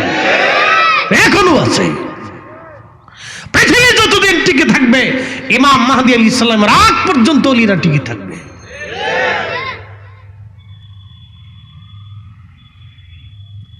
ভোটাভুটি দিকে ওলি নির্বাচিত হয়। আমার দিকে দেখান, নির্বাচন দিয়ে কি ওলি নির্বাচিত হয়? শাহজালাল রহমতুল্লাহ কি আমাদের ভোটে ওলি না আল্লাহর পছন্দে? একসাথে বলেন, কার পছন্দ? কার পছন্দ? নির্বাচন দিয়ে ওলি নির্বাচিত হয় না। তাহলে পরে বাংলাদেশে ওলি নির্বাচিত হওয়ার জন্য বহুজন ভোটে দাঁড়াইতো। কথা ঠিক আছে কিনা? নির্বাচন দিয়ে ওলি হয় না, ওলি আল্লাহর পক্ষ থেকে নির্বাচিত হয়। আফসোস আমাদের জন্য, আমরা হতভাগা একটা জাতি। এটা নিয়ে কেন ঝগড়া করতে হবে বলেন তো? আরে সিঙ্গাপুরের মতো উন্নত দেশ, পৃথিবীর উন্নত বিশ্বের একটা দেশ, যে দেশের মানুষরা মেয়েরা হাফ প্যান্ট পরে রাস্তা দিয়ে ঘুরে, সেই দেশের মতো হযরতে আওলাদে রাসূলের পবিত্র মাজার তারা সংরক্ষণ করে রেখে দিয়েছে। আর মাজার ভাঙে নাই।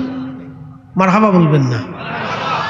ভুটানের মতো বৌদ্ধ অধ্যুষিত অঞ্চলে থিম্পুতে আল্লাহর ওলির মাজার আছে। 400 বছর আগে কালেমার দাওয়াত নিয়ে গিয়েছিলেন। আহা, তারা সেই মাজার সংরক্ষণ করে রাখছে, ভাঙে নাই। তারা মালদ্বীপে সংরক্ষণ করে রাখছে, ভাঙে নাই। তারা মালয়েশিয়ার সরকার সংরক্ষণ করে রাখছে, ভাঙে নাই। ইন্দোনেশিয়াতে সংরক্ষণ করে রাখছে, তারা ভাঙে নাই। হিন্দু অধ্যুষিত দেশ, বৌদ্ধ অধ্যুষিত দেশ শ্রীলঙ্কাতে সংরক্ষিত আছে, ভাঙে নাই। আরে হিন্দু অধ্যুষিত অঞ্চল ভারতে হাজার হাজার ওলিদের মাজার আছে, তারা ভাঙে নাই। একসাথে বলবেন মারহাবা। কি আশ্চর্য দেশে বাস করি আমরা। 2 দিন পর পর ওলিদের পক্ষে কথা বলার জন্য আমাদের লড়াই করতে হয়। কেন? ওলিরা তো জাত পাতের ঊর্ধ্বে। আপনার যেই মত থাকুক না কেন, ইসলাম তো ওলিরাই আনছে। কি কথা বলেন? ঠিক আছে কিনা? মত ভিন্ন হতে পারে, আপনার যেই মত এই মত আপনি নিয়ে শুয়ে থাকেন, ওটা আপনার ইচ্ছা। কবরে আপনি যাবেন, জিজ্ঞাসিত আপনি হবেন, আমি হব না। কথা ঠিক আছে না ভাই? আমার কবরে আমাকে জিজ্ঞাসা করা হবে, আপনাকে করা হবে না। আমার হাসরে আমাকে জিজ্ঞাসা করা হবে, আপনাকে করা হবে না। তো মত আপনার আছে, আপনি নিয়ে পড়ে থাকেন, সেটা আপনার ইচ্ছা। কিন্তু ওলিরা তো ইসলাম আছে। কথা ঠিক আছে কিনা? তো তারা তো আমাদের সমালোচনা আর তর্কের ঊর্ধ্বে থাকবে। আল্লাহর রসুল নিয়ে আজও তর্ক করা হয়। বইয়ের ভিতরে লেখা হয় রসুলের উসিলা শিরিক। কেন? আমার কোমলমতি শিক্ষার্থীদেরকে এই কথা কেন শিখাইতে হবে? কে শিরিক শিখাইল?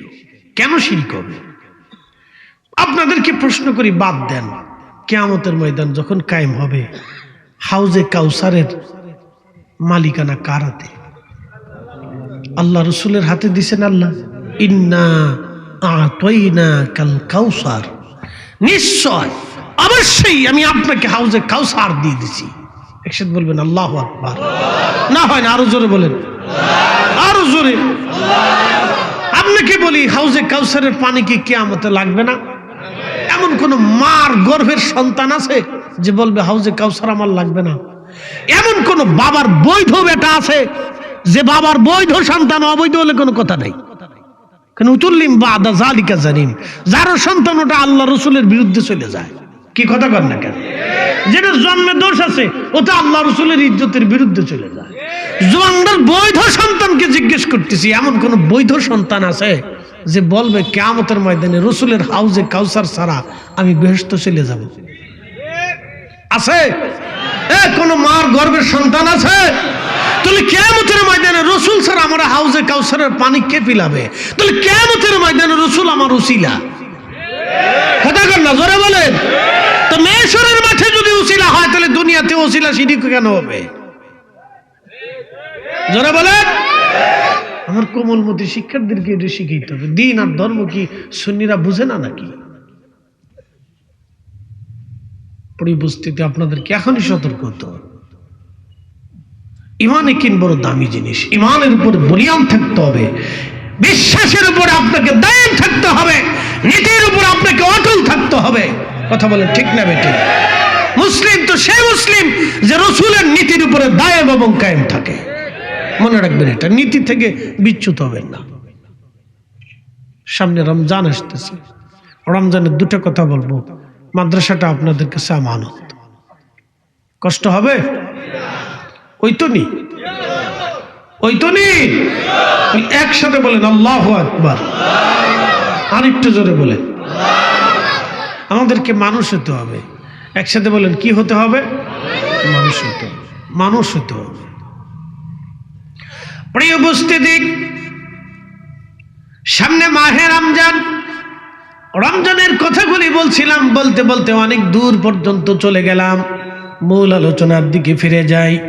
এই উম্মতকে আল্লাহ এতটা মর্যাদা দিলেন, এতটা সম্মান আল্লাহ দিলেন, মাহে রমজানের কথায় বলে দিয়ে যায়। আল্লাহর নবী বলেন, উম্মত, মাহে রমজানে কেউ যদি একটা ফরজ ইবাদত করে, অন্য মাসে 70টা ফরজ ইবাদতের সমান নেকি দেওয়া হবে। মাহে রমজানে কেউ যদি একটা নফল করে, অন্য মাসের একটা ফরজ ইবাদতের সমতুল্য নেকি মাহে রমজানে আমার আল্লাহ দিয়ে দিবে। আপনাদের কাছে একটা ছোট্ট বুদ্ধি দিয়ে যাই। বলে, কি বুদ্ধি? বুদ্ধিখানা হলো, আপনারা অনেকেই গত 11 মাসে অনেক নামাজ কাজা করে ফেলছেন। হয়েছে না ভাই? নামাজ কাজা হয়েছে না? তো নামাজ যেহেতু কাজা হয়েছে, আপনি যতই কাজা আদায় করেন, কিন্তু কাজা আদায় করলেও ফরজের সমতুল্য নেকি আর আপনাকে দেওয়া হবে না। এই রমজান আপনার মৌসুম। এই রমজানে আপনি গনে গনে গনে গনে যদি বেশি বেশি নফল নামাজ পড়েন, তাহলে 1 রাকাত নফল নামাজ পড়লে একটা ফরজ, 1 রাকাত ফরজ নামাজের সমতুল্য নেকি হবে। 1 রাকাত নফল পড়লে 1 রাকাত ফরজের সমতুল্য নেকি হবে। 100 রাকাত নফল পড়লে 100 রাকাত ফরজের নেকি হয়ে যাবে। 1000 রাকাত নফল পড়লে 1000 রাকাত ফরজের নেকি আমল নামায় দেওয়া হবে। জবান বন্ধ থাকবে না, বলেন সুবহানাল্লাহ। কোন উম্মতকে আল্লাহ এই মর্যাদা দেয় নাই, কোন উম্মতকে আল্লাহ এই মর্যাদা দেয় নাই। আল্লাহ এই উম্মতকে মর্যাদা দিয়েছে। আল্লাহ এই উম্মতকে মর্যাদা দিয়েছে। কোন উম্মতকে আল্লাহ এই মর্যাদা দেন নাই। আল্লাহ এই উম্মতকে মর্যাদা দিয়েছেন।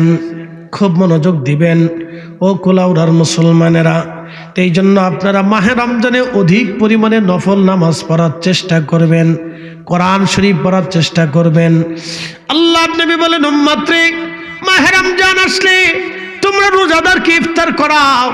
সাহাবী বলেন, ইয়া রাসূলুল্লাহ, এমনও ব্যক্তি আছে যারা ইফতার করানোর মতো কোনো সামর্থ্য রাখে না। নবীজি বললেন, যদি ইফতার করাইতে সামর্থ্য না হয়, তাহলে অন্তত 1 পেয়ালা দুধ দিয়ে হলেও তোমার রোজাদার ভাইকে ইফতার করাও।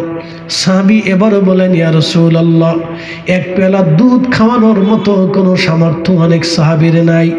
নবীজি বললেন, তাহলে একটা খেজুর দিয়ে ইফতার করাও। সাহাবী এবার বলেন, হুজুর, আমাদের ভিতরে এমনও গরিব সাহাবী আছে যারা একটা খেজুর খাবে এমন সামর্থ্যও নাই। এখন যারা ভিক্ষা করে, এই সময়ে যারা ভিক্ষা করে, ভিক্ষাকের বাড়িতেও গেলে আপনি অন্তত 500 টাকা হলো পাবেন।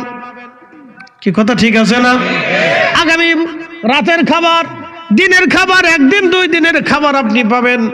এমনও ভিখারি আছে যারা ভিক্ষা করতে করতে ধনী হয়ে গেছে।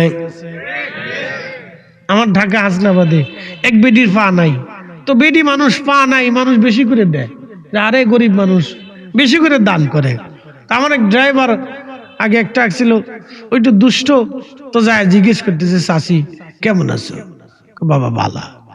কেমন ভিক্ষা কেমন চলে? বালা। দিনে কত ইনকাম করো? 2000-এর মতো হয়। কিও যারা চাকরি করেন তারা পারেননি? 2000 হলে মাসে 60,000।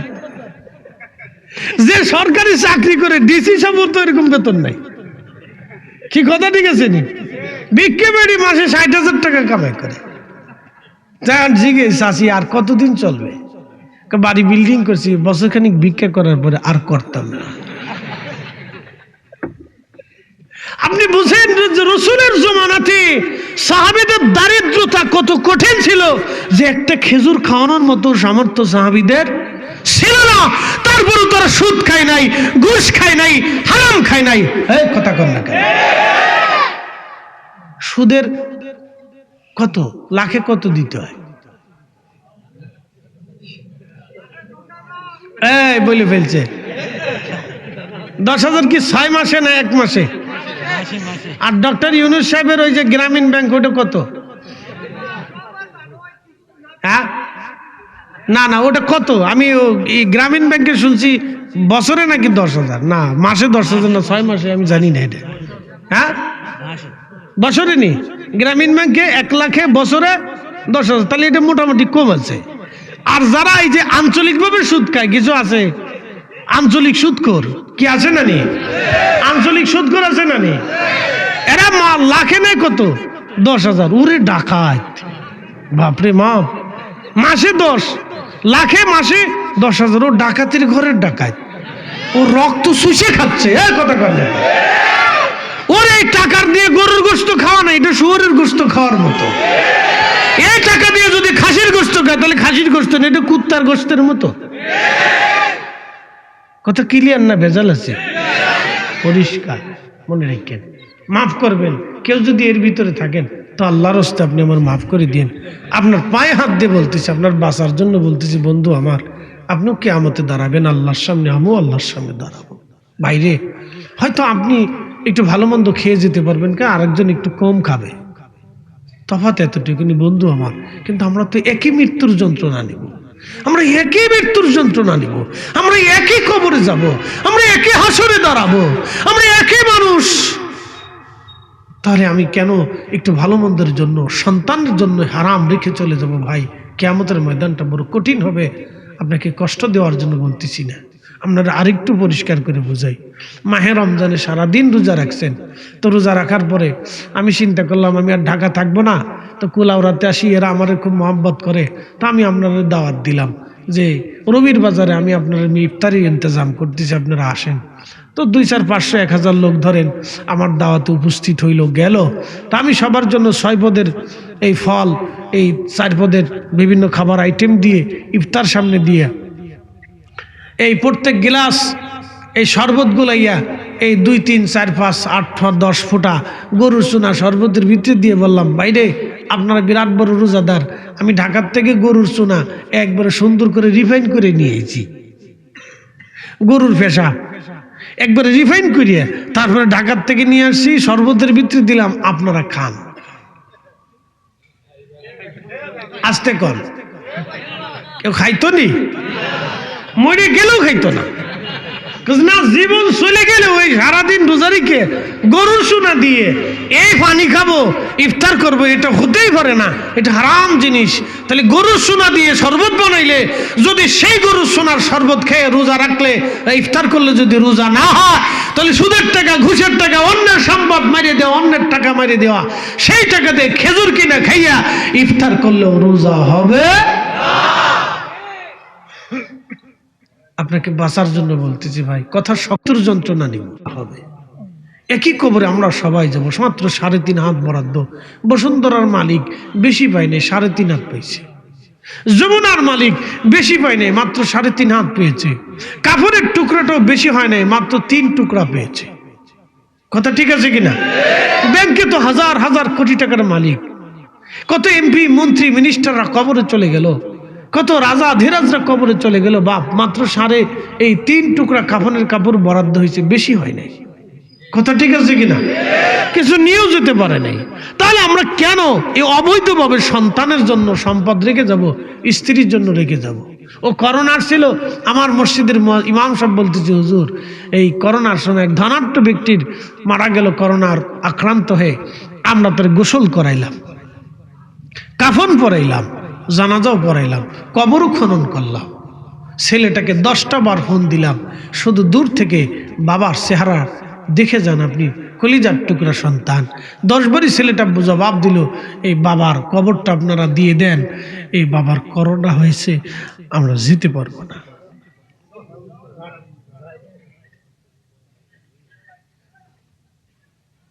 বাস্তব থেকে বলতেছে, আমার মসজিদের ইমাম সাহেব বলতেছিলেন, হুজুর করোনার সময় সন্তান চেনা গেছে। আমার বাস্তব অভিজ্ঞতা। আহা, কি কঠিন কথা, কত কঠিন, কত নির্মম হলে মানুষের দয়ার ভালোবাসা এত নির্মম হয়ে গেলে করোনার সময় দেখা গেছে হাজার হাজার সন্তান বাবা মার কবর জিয়ারত করে নাই। আস্তে কোন কথা জোরে বলেন। ভালোবাসা এখানে পালিয়ে চলে গেছে। এই জন্য জীবনে ওয়াদা করবেন, সন্তানের জন্য কখনো হারাম খাওয়াইয়া, হারাম রেখে হাসরের ময়দানে আল্লাহর আসামি হতে যাবেন না। ছোট্ট একটা গল্প শোনাই, কষ্ট হবে? চলবে? বেশি সময় দিতে পারবো না আমি জানি, আমারও সময়ের স্বল্পতা, বেশি সময় দিতে পারবো না, তো খুব মনোযোগ দিয়ে। সৈয়দনা হযরত ওমর ইবনে আব্দুল আজিজ, যিনি মুসলিমদের দ্বিতীয় ওমর ছিলেন, তার গল্প শোনাই। মুসলিমদের দ্বিতীয় ওমর ছিলেন। আহা, ভালো করে শুনেন। তো উনি একদিন বাইতুল মালে গেলেন, অর্থ মন্ত্রণালয়ে গেলেন, যাইয়া তদারকি করতে করতে ঘুরতে ঘুরতে গেলেন, তার ছোট্ট ছেলেটা সাথে করে নিয়ে গেছেন। ছোট্ট ছেলেটা কেবল হাঁটাহাঁটি দৌড়াদৌড়ি করা শিখছে। ওরা কি আর বুঝে? বাচ্চা মানুষ। হযরত ওমর ইবনে আব্দুল আজিজ ছোট্ট বাচ্চাটাকে সাথে করে নিয়ে গেলেন। সাথে গেলেন ওনার স্ত্রী ফাতেমা। দুইজনে রওনা দিয়ে বাইতুল মাল। তো বাইতুল মালে কিছু আপেল এসেছিল, কিছু আপেল ফল এসেছিল। ছোট্ট ছেলেটা দৌড়াইয়ে যাইয়া, বাবা ছেড়ে দিয়েছে, খেলতে খেলতে দৌড়াইয়া আপেলের কাছে যে একটা আপেল হাতে করে নিয়ে বাচ্চাটা মুখের ভিতরে দিয়ে আপেল খাওয়া শুরু করলো। হযরত ওমর ইবনে আব্দুল আজিজ দৌড়ায় চলে গেলেন, ছেলেটার হাত ধরলেন, হাত থেকে আপেলটা ছিনিয়ে নিলেন, ছেলেটার মুখের মধ্যে হাত দিলেন, মুখের মধ্যে হাত দিয়ে আঙ্গুলটা মুখের ভিতরে দিয়ে ঢুকাইয়া মুখের ভিতর থেকে আপেল বের করে নিয়ে আসলেন। আপেল বের করে নিয়ে আসার পরে বাচ্চাটা চিৎকার মেরে কেঁদে উঠল। মা দৌড়ায় আসছে, সন্তানটাকে কোলে নিয়ে স্বামীকে ভর্ৎসনা দিয়ে বললেন, আমিরুল মুমিনিন, এতটুকুন একটা বাচ্চা বুঝে কি? একটা আপেলই নাই, না হয় নিয়ে গেছে, আপনি কি ধৈর্য ধরতে পারলেন না? আপনি তো খলিফাতুল মুসলিমিন, একটা আপেল বাচ্চাটা নিয়েছে, এই আপেলটাকে আপনি ছিনিয়ে নিলেন, বাচ্চার মুখ থেকে আপেল আপনি বের করে নিয়ে আসলেন। আমিরুল মুমিনিন, সন্তানটাকে কষ্ট না দিলেও তো পারতেন আপনি। তখন হযরত ওমর ইবনে আব্দুল আজিজ ডাক দিয়ে বলেন, বিবিরে আমার, ও আমার সহধর্মিনী, আমার প্রিয়তমা, কিয়ামতের ময়দানে এই সামান্য আপেলের জন্য আল্লাহর কাঠগড়ায় আসামি হয়ে আমি দাঁড়িয়ে যাব। ওই হাসরের দিনে সন্তানের সামান্য আপেলের জন্য কোটি কোটি আমার এই খেলাফতের ভিতরে মানুষের সামনে আমি লজ্জিত হব। ওই দিনের শরমের থেকে আমার বাচ্চার কষ্ট হয়ে যাক, তাতে কোনো সমস্যা নেই, কিন্তু কিয়ামতের ময়দানে আল্লাহর দরবারে আমি আসামি হতে চাই না। একসাথে জোরে বলেন আল্লাহু আকবার। তাহলে বলেন, যারা রাষ্ট্রের টাকা দিয়ে এমপি মন্ত্রী মিনিস্টার হজে যায়, তার ওয়াজ কেমনে হয়? রাষ্ট্রের টাকা দিয়ে যারা সুন্দর বড় বড় হোটেলে মোটেলে বৈশা বৈশা গদ করে যে সামনে ইফতার খাবে, ইফতার কেমনে হয় বলে? এদেশের কত গরিব মানুষ ইফতার পায় না, এদেশের কত দরিদ্র মানুষের চিকিৎসা হয় না। আমার চিকিৎসার জন্য ইন্ডিয়া যেতে হবে, 2 দিন পর পর ভিসা লাগাইতে হবে, সিরিয়ালে দাঁড়াইতে হবে, কত কষ্ট। কেন ইন্ডিয়া যাবো? আমার দেশের 18 কোটি মেধার ভিতরে কি ডাক্তার নাই? আমাকে ইন্ডিয়া কেন যেতে হবে? চিকিৎসার জন্য আমি ইন্ডিয়ার জন্য সিরিয়াল ধরে এতিমের মতো দাঁড়িয়ে থাকতে হয়, মনে হয় যে আমি একটা এতিম দাঁড়িয়ে আছি, নিঃসহায় নিঃসম্বলহীন একটা অপদার্থ। আমি তাদের এম্বাসির মধ্যে দাঁড়িয়েছি, একটা চেয়ার পর্যন্ত দেয় না, বসতে একটা চেয়ার পর্যন্ত নেই। হাজার হাজার মানুষ দাঁড়িয়ে আছে চিকিৎসার জন্য, রোগীরা দাঁড়িয়ে আছে ভিসা করার জন্য দাঁড়িয়েছে। কেন আমার দেশের মানুষ ইন্ডিয়ার চিকিৎসা নিতে যাবে? আমার দেশের রাষ্ট্র শত শত কোটি টাকা এদিকে সেদিকে খরচ হয়। আপনারা 100 কোটি টাকা বাজেট করে একটা আলিশান প্রাসাদ করে আপনারা সুন্দর করে একবারে বড় করে একটা হসপিটাল তৈরি করেন, যেখানে হাজার হাজার বড় বড় দামি দামি চিকিৎসক থাকবে। পৃথিবীর সবচেয়ে উন্নত প্রযুক্তির চিকিৎসা ব্যবস্থাগুলি আপনারা নিয়ে আসেন, কেন আনতে পারবেন না? 18 কোটি মানুষের চিকিৎসা দিতে পারবেন না? এদেশের প্রতিনিয়ত কত মানুষ ক্যান্সারে ফ্যান্সারে বিভিন্ন রোগে আক্রান্ত হইয়া বাংলাদেশের সুচিকিৎসা না পাইয়া, প্রযুক্তি মেশিন টেশিন না থাকার কারণে মানুষ ইন্ডিয়া চলে যায়। কি কথা ঠিক আছে কিনা? প্রিয় উপস্থিতি, কথাগুলি ভালো করে বুঝবে। যাই হোক, মূল আলোচনার দিকে চলে যাই। দুঃখে কথাগুলি বলতে হচ্ছে, বাপ আমি কেন ইন্ডিয়ার চিকিৎসার জন্য যেতে হবে? আমরা 18 কোটি মানুষের মেধা। আমরা আগে মুরব্বীদের কাছ থেকে শুনতাম একটা ছেলে হলে একটা লাঠি হয় না, মারহাবা কর। মুরব্বীদের কথা ফেলে দেওয়ার মতো না, জোরে বলেন মারহাবা। আমরা মানুষ কত কোটি? জোরে কর। আমরা 18 কোটি লাঠি। কি কথা কর না কেন? মানুষ 18 কোটি, আমরা 18 কোটি সম্পদ। যদি সম্পদ রাষ্ট্র না ভাবে, তাহলে রাষ্ট্রে বলেন 6 মাস রেমিটেন্স আনা বন্ধ করে দেন, ভিক্ষার থালি হাতে নিয়ে ঘুরতে হবে। কয় মাস লাগবে? 3 মাস হলেই চলবে। যদি আমার দেশের মানুষগুলি সম্পদ না হয়, তাহলে আপনি একটু টেস্ট করেন, 3 মাসের জন্য আপনারা রেমিটেন্স আনা বন্ধ করে দেন। অথচ এয়ারপোর্টে গেলে যখন বিদেশিরা আমাদের দেশে আসে, অনেক সময় ওদেরকে মানুষই মনে করে না। কি কথা হলো? ওরা দেশের সম্পদ, রাষ্ট্রের সম্পদ, বিদেশে যাইয়া প্রচন্ড গরমে আমার প্রবাসীরা কাজ করে। কত প্রবাসী আছে কাগজ নাই, পালাইয়া জেলখানার মতো থেকে ওরা কাজ করে। কত পরিশ্রম করে কাজ করে। অসুস্থ হলে ডাক্তার চিকিৎসা পর্যন্ত, ওষুধ পর্যন্ত নিতে পারে না। ওরা আমার দেশের সম্পদ।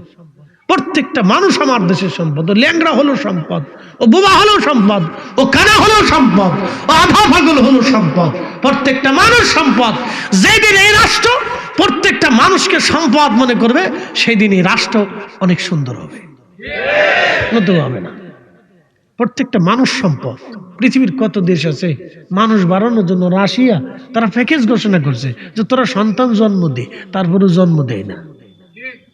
জাপান প্যাকেজ করেছে, অস্ট্রেলিয়া প্যাকেজ দিছে যে তোরা যদি বাচ্চা জন্ম দিস তো তোদেরকে প্যাকেজ দিবে, তারপরে বাচ্চা জন্ম দিতে পারে না, দেয় না। আর আমরা এত সম্পদ থাকার পরেও আমরা এটা সুষ্ঠু ব্যবহার করতে পারি না। বিদেশে যারা কাজ করে পরিশ্রম করে কত মানুষ, ভারত থেকে একটা লোক বিদেশে যাইতে 50,000 টাকা লাগে। আজকে দেখলাম সৌদি আরবে ভারত থেকে 1,50,000 টাকা দিয়ে ভারত থেকে সৌদি আরবে যে কাজ পাচ্ছে, কাগজ পাচ্ছে। বাংলাদেশ থেকে 4.5 লাখ টাকা দিয়ে, 5 লাখ 6 লাখ টাকা দিয়েও সৌদি আরব যাওয়ার পরেও কাগজ পায় না, কাজ পায় না, থাকার জায়গা পায় না। কথা কেন এগুলি হবে? ওরা কি আমার দেশের সম্পদ না? ওরা কি চুরি করতে যায়নি, ওরা পরিশ্রম করতে যায়। ওরা পরিশ্রম করে আমার দেশের রেমিটেন্স বাড়ানোর জন্য, আমার দেশের অর্থনীতিকে সমৃদ্ধ করার জন্য ওরা পরিশ্রম করে বাপ মা সন্তান স্ত্রী ফেলায় চলে যায়।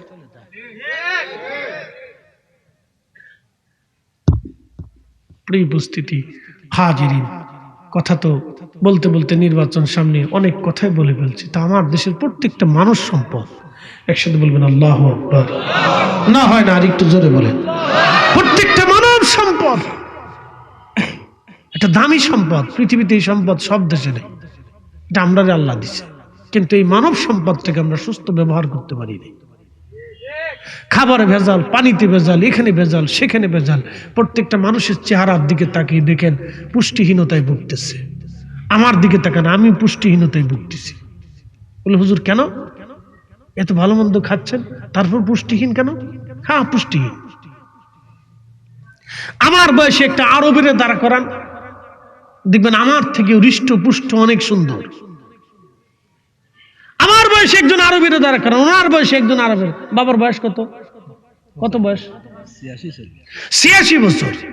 75 বছর বয়সে আরবরা বিয়ে করে না। লজ্জা শরমের কিছু না, হাসিরও কিছু না, আমি বুঝাচ্ছি আপনাকে। বলে কারণ কি? ওদের দুধে ভেজাল নাই, পানিতে ভেজাল নাই, ফলে ভেজাল নাই, খাবারে ভেজাল নাই, কোনো কিছুতে ভেজাল নাই, টেনশন নাই। আমার দেশের একটা বাচ্চা জন্ম নেওয়ার পরে এখন 23 লক্ষ কোটি টাকা বলে বাংলাদেশ ঋণ হয়েছে।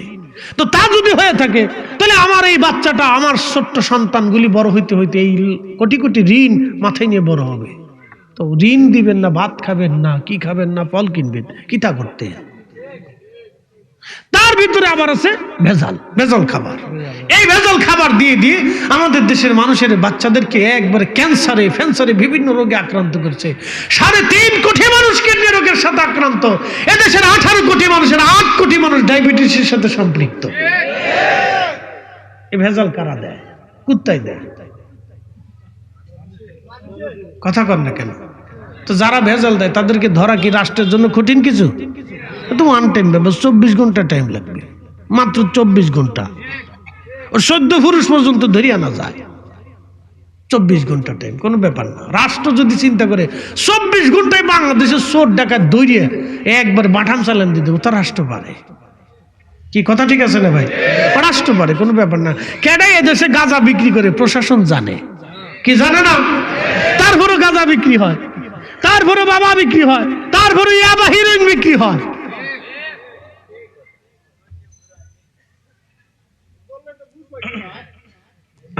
জায়গা মতো চলে গেছে রে, দললে তো ঘুষিত না। তার মানে আমাদের মূল সমস্যা হচ্ছে দুর্নীতি। কথা ঠিক আছে কিনা? মূল সমস্যা কি? দুর্নীতি। আল্লাহ দুর্নীতিবাজদেরকে মাটির নিচে দাফন করে দিক, ধ্বংস করে দিক। ওটাতে ল্যাংড়া, বুবা, কানা, খুরা একবারে ভিখারি বানাই গিয়া একবারে প্যারালাইসিস রোগ দিয়ে ধ্বংস করে দিক। জোরে বলে না আমিন। দোয়া কি খারাপ করছি? বালা দোয়া করছি। একবার 18 কোটি মানুষের পক্ষে দোয়া করে দিচ্ছে। আল্লাহ যত দুর্নীতিগ্রস্ত লোক আছে সব সেক্টরে, যত সেক্টরে আছে, এদের ল্যাংড়া, কানা, বুবা, খোরা প্যারালাইসিস দিয়ে আল্লাহ যেন মাটির সাথে দাফন করে দেয়। কারণ ওদের কারণে আমরা বাচ্চা কাচ্চার ভবিষ্যৎ অন্ধকার হয়ে পড়ে রয়েছে। ও কাজ পায় না, চাকরি পায় না, বাচ্চা কাচ্চা ফলে কত মানুষ বিদেশে কাজ করতে হয়। আহারে, বছরের পর বছর ধরে বিদেশে থাকে। যাক, মনের দুঃখে কথাগুলি বললাম। যাই হোক, আল্লাহ আমরা বুঝার তৌফিক দিক। রমজান আসতেছে, আল্লাহ রসুল বলেন তোমরা ইফতার করো। মনে আসেনি ওয়াজ? ইফতারের ওয়াজটা করে আপনাদের থেকে বিদায় নিচ্ছি, খুব মনোযোগ দেন। আল্লাহ রসুল বলেন ইফতার করাও। সাহাবী বলেন হুজুর খেজুর খাওয়ানোর মতো সামর্থ্য নাই। আহারে, কি কষ্ট ছিল সেই দিন। আল্লাহ নবী বলেন সাহাবী, খেজুর খাওয়ানোর সামর্থ্য যদি না থাকে তাহলে তুমি তোমার রোজাদার ভাইকে 1 পেয়ালা পানি দিয়ে ইফতার করাও। যদি 1 পেয়ালা পানি দিয়ে ইফতার করাও, তারপরও আমার আল্লাহ যারে ইফতার করাইবা তার রোজা হোক বা না হোক, তোমার আমল নামায় কবুল রোজার সওয়াব লিখে দেবে। জোরে কিতারে বাসনা সুবহানাল্লাহ হও না, কিতার লাগে জোরে হোক করে বা সুবহানাল্লাহ। 100 জনের যদি খাওয়ান 100 রোজার সওয়াব, 1000 জনের যদি খাওয়ান 1000 রোজার সওয়াব। আপনার বয়স হলো 86, তো 10 বছর থেকে আপনি রোজা রাখেন, ধরেন আর কি। ইনশাল্লাহ আমার বাবাজি 10 বছর থেকে রোজা, ওনার জীবনে এটা পরিসংখ্যান হিসাবে বুঝাই, 10 বছর থেকে উনি রোজা রাখে। তাহলে 10 বছর থেকে যদি রোজা রাখে, 86 থেকে 10 বাদ দিলে 76 না, ঠিক আছে কিনা? তাহলে উনি 76 বছর ধরে রোজা রাখে। 76 বছরে যদি রোজা রাখে তাহলে 30টা রোজা করে হিসাব করেন, 3 সপ্তাহ 2021 রোজা, এক মোট মিলে উনি 2200 রোজা এই পর্যন্ত রাখছে। মারহাবা কর। কত রোজা রাখছে? 2200। উনি 76 বছর ধরে পরিশ্রম করে 2200 রোজা রাখছে। উনি যদি আগামী রোজায় চিন্তা করে যে আমি 76 বছর ধরে পরিশ্রম করে 2200 রোজা রাখছি, আমি এই রমজানে 10,000 রোজার সওয়াব নিয়ে নিব, তাই জন্য চেষ্টা করে 10,000 মানুষে খালি খেজুর খাবে ইফতারির সময়, তাহলে ওনার 10,000 এই রোজার সব আমল নামে আল্লাহ লিখে দেবে। এই মর্যাদা শুধু আল্লাহ এই নবীর উম্মতকে দিছে। এই মর্যাদা দেখা মুসা আলাইহিস সালামকে আল্লাহ আমার ওই নবীর উম্মত বানায়ালেন। জোরে জোরে। আর এই উম্মত গরু চুরি করে, আস্তে কনকে গরু চুরি করে। বাংলাদেশের যত মাহফিল হয় সারা পৃথিবীতে এত মাহফিল হয় না। আপনি সৌদি আরব চলে যান, কোনো মাহফিল নেই, আসেনি? নাই। সৌদি নাই, ওমান নাই, Kuwait, Qatar, Dubai, Bahrain, Iraq, Iran, মিশর, Jordan, Syria, Lebanon, Libya, Tunisia, Algeria, Nigeria, Morocco, Sudan, Mali, Burkina Faso, Senegal, যত মুসলিম দেশ আছে 57টা 58টা যা আছে, মালয়েশিয়া, ইন্দোনেশিয়া, ব্রুনেই, এরপর আপনি মালদ্বীপে চলে যান, পৃথিবীর যত মুসলিম কান্ট্রি আছে কোনো কান্ট্রিতে মাহফিল নেই। বাংলাদেশ, ভারত, পাকিস্তান 3 দেশে মাহফিল হয়। এই এত পরিমাণে মাহফিল বাংলাদেশে হয় যে সারা দুনিয়াতেও এত মাহফিল হয় না। বাংলাদেশে যত গরু চোর আছে সারা দুনিয়াতে এত গরু চোর নাই। এ জাতি মাহফিলেও সেরা, জিকিরেও সেরা, নামাজেও সেরা, রোজাও সেরা, যাকাতেও সেরা, দানেও সেরা, ভালো কাজেও সেরা, অকামেও সেরা, চুরিতেও সেরা, বাদাম মেতেও সেরা, গাঞ্জুটিতেও সেরা, নিশাতেও সেরা, বিক্রি করতেও সেরা, সুদেও সেরা, ঘুষেও সেরা। ওরে বাপ রে বাপ, সেরার ঘরে সেরা, সব কাজেই সেরা, মেড ইন বাংলাদেশ, সব কাজে সেরা। বাপ রে বাপ, কি তার সেরা সেরা রে বাপ রে বাপ। এ তো বাংলাদেশের মধ্যে কোনো দেশে মুসলমানই নাই। ঠিকই কই না, বাংলাদেশের মধ্যে। আমি এক এলাকায় গেছি, বললাম ভাই তোরা একটু আমরা আগাই দে, সামনে দুলাভাই টোলাভাইরা ধরলে শেষে করবেন যে হুজুর দিয়ে যান, বিপদ না। এই ব্রাহ্মণবাড়িয়াতে 2 দিন আগে অলিউল্লাহ আশিক হিসাবে ধরছে, দইরে ডাকাতে হুজুরিরটা না নিয়ে কয় হুজুর এই আপনার ওয়াজ শুনি, এই আপনারটা নিলাম না, দোয়া করেন যাতে এই বিদ্যা ছাইড়ে দে। ইমানদার ডাকাত। তা আমি বললাম ভাই রে তোরা আমার একটু রাস্তাটা আগায় দে, একটু কেমন কেমন যেন শরীরটা শিরশির করে, জায়গাটা বেশি বালা না। কা হুজুর অসুবিধা নেই, কোনো সমস্যা নেই। বললাম না তোমরা একটু আগায় দাও। কা হুজুর অসুবিধা নেই, যারা ডাহাতি করবো তারা বই বই আপনার ওয়াজ শুনছে, বুঝছে না কাজ। ওয়াজের টেকাও দিছে, অসুবিধা নেই, জান গে। কি দেশ, কি মুসলমান। আমি বললাম যাক তাহলে ইমানদার ডাকাত পাওয়া গেছে। তো বাংলাদেশ সামনে রমজান আসতেছে, ইফতার করাবেন, মানুষে খাওয়াবেন। ছোট্ট একটা বুদ্ধি শিখিয়ে দিই, জীবনে অনেক ভালো কাজ করছেন, রমজানে একটা ভালো কাজ করেন। কিছু মধ্যবিত্ত আছে যারা বলতেও পারে না, সইতেও পারে না, ভিক্ষাও করতে পারে না, সাইতেও পারে না, কাজও পায় না, আছে না ভাই? এরকম মধ্যবিত্ত আছে, নিম্নবিত্ত আছে। যদি সম্ভবপর হয় গোপনে তাদের বাড়িতে কিছু ইফতারির প্যাকেজ দিয়ে আসবেন, যদি আল্লাহ আপনার সামর্থ্য দেয়। ভাই আমার, এমন কিছু কাজ করেন যেগুলি মানুষের স্মরণীয় বরণীয় হয়ে থাকবে, দিল ভালো থাকবে, আপনার ইমান একিন সুন্দর হবে, দোয়া পাবেন। এই কাজগুলি করেন, ভালো কাজ করেন, ভালো কাজ করেন, উত্তম কাজ করেন। আকাম কুকাম আদামে বাদামে আজেরে বাজারে কাজ করেন না, উত্তম কাজ করেন। রাজনীতি যারে মন চায় ভোট দিবেন, আপনার যেই প্রার্থীরে ভালো লাগে, তবে নীতিবান সৎ ব্যক্তি দেখে দেওয়ার চেষ্টা করবেন। মার্কা সার্কার দরকার নাই, সৎ দেখে দেন। কোন মার্কা আইব না আইব, কত মার্কা যাইব আইব টাইব, কিন্তু সৎ ব্যক্তি দেখে দেন। কথা ঠিক আছে কিনা? পরামর্শ কি খারাপ দিছি? ভালো ব্যক্তি দেখে, যে লোকটা সৎ হবে, আপনার আমানত রক্ষা করবে, গরিবের আমানত গরিবের কাছে ফিরাবে, অন্ধেরটা অন্ধের কাছে দিয়ে দিবে, এই ব্যক্তি দেখে আপনারা ভোট দেন। আল্লাহ আমাদের দেশটা সুন্দর বানায় দিক। জোরে বলেন আমিন। আর একটু জোরে বলেন আমিন।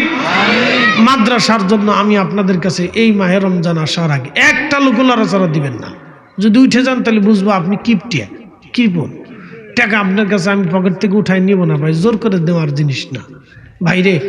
আমরা আল্লাহর কাছে চলে যাব। আল্লাহ বলেন ওয়ানফিকু মিম্মা রাযাকনাকুম মিন ক্বাবলি আইয়াতি আহাদাকুমুল মাউত, মৃত্যু আসার আগে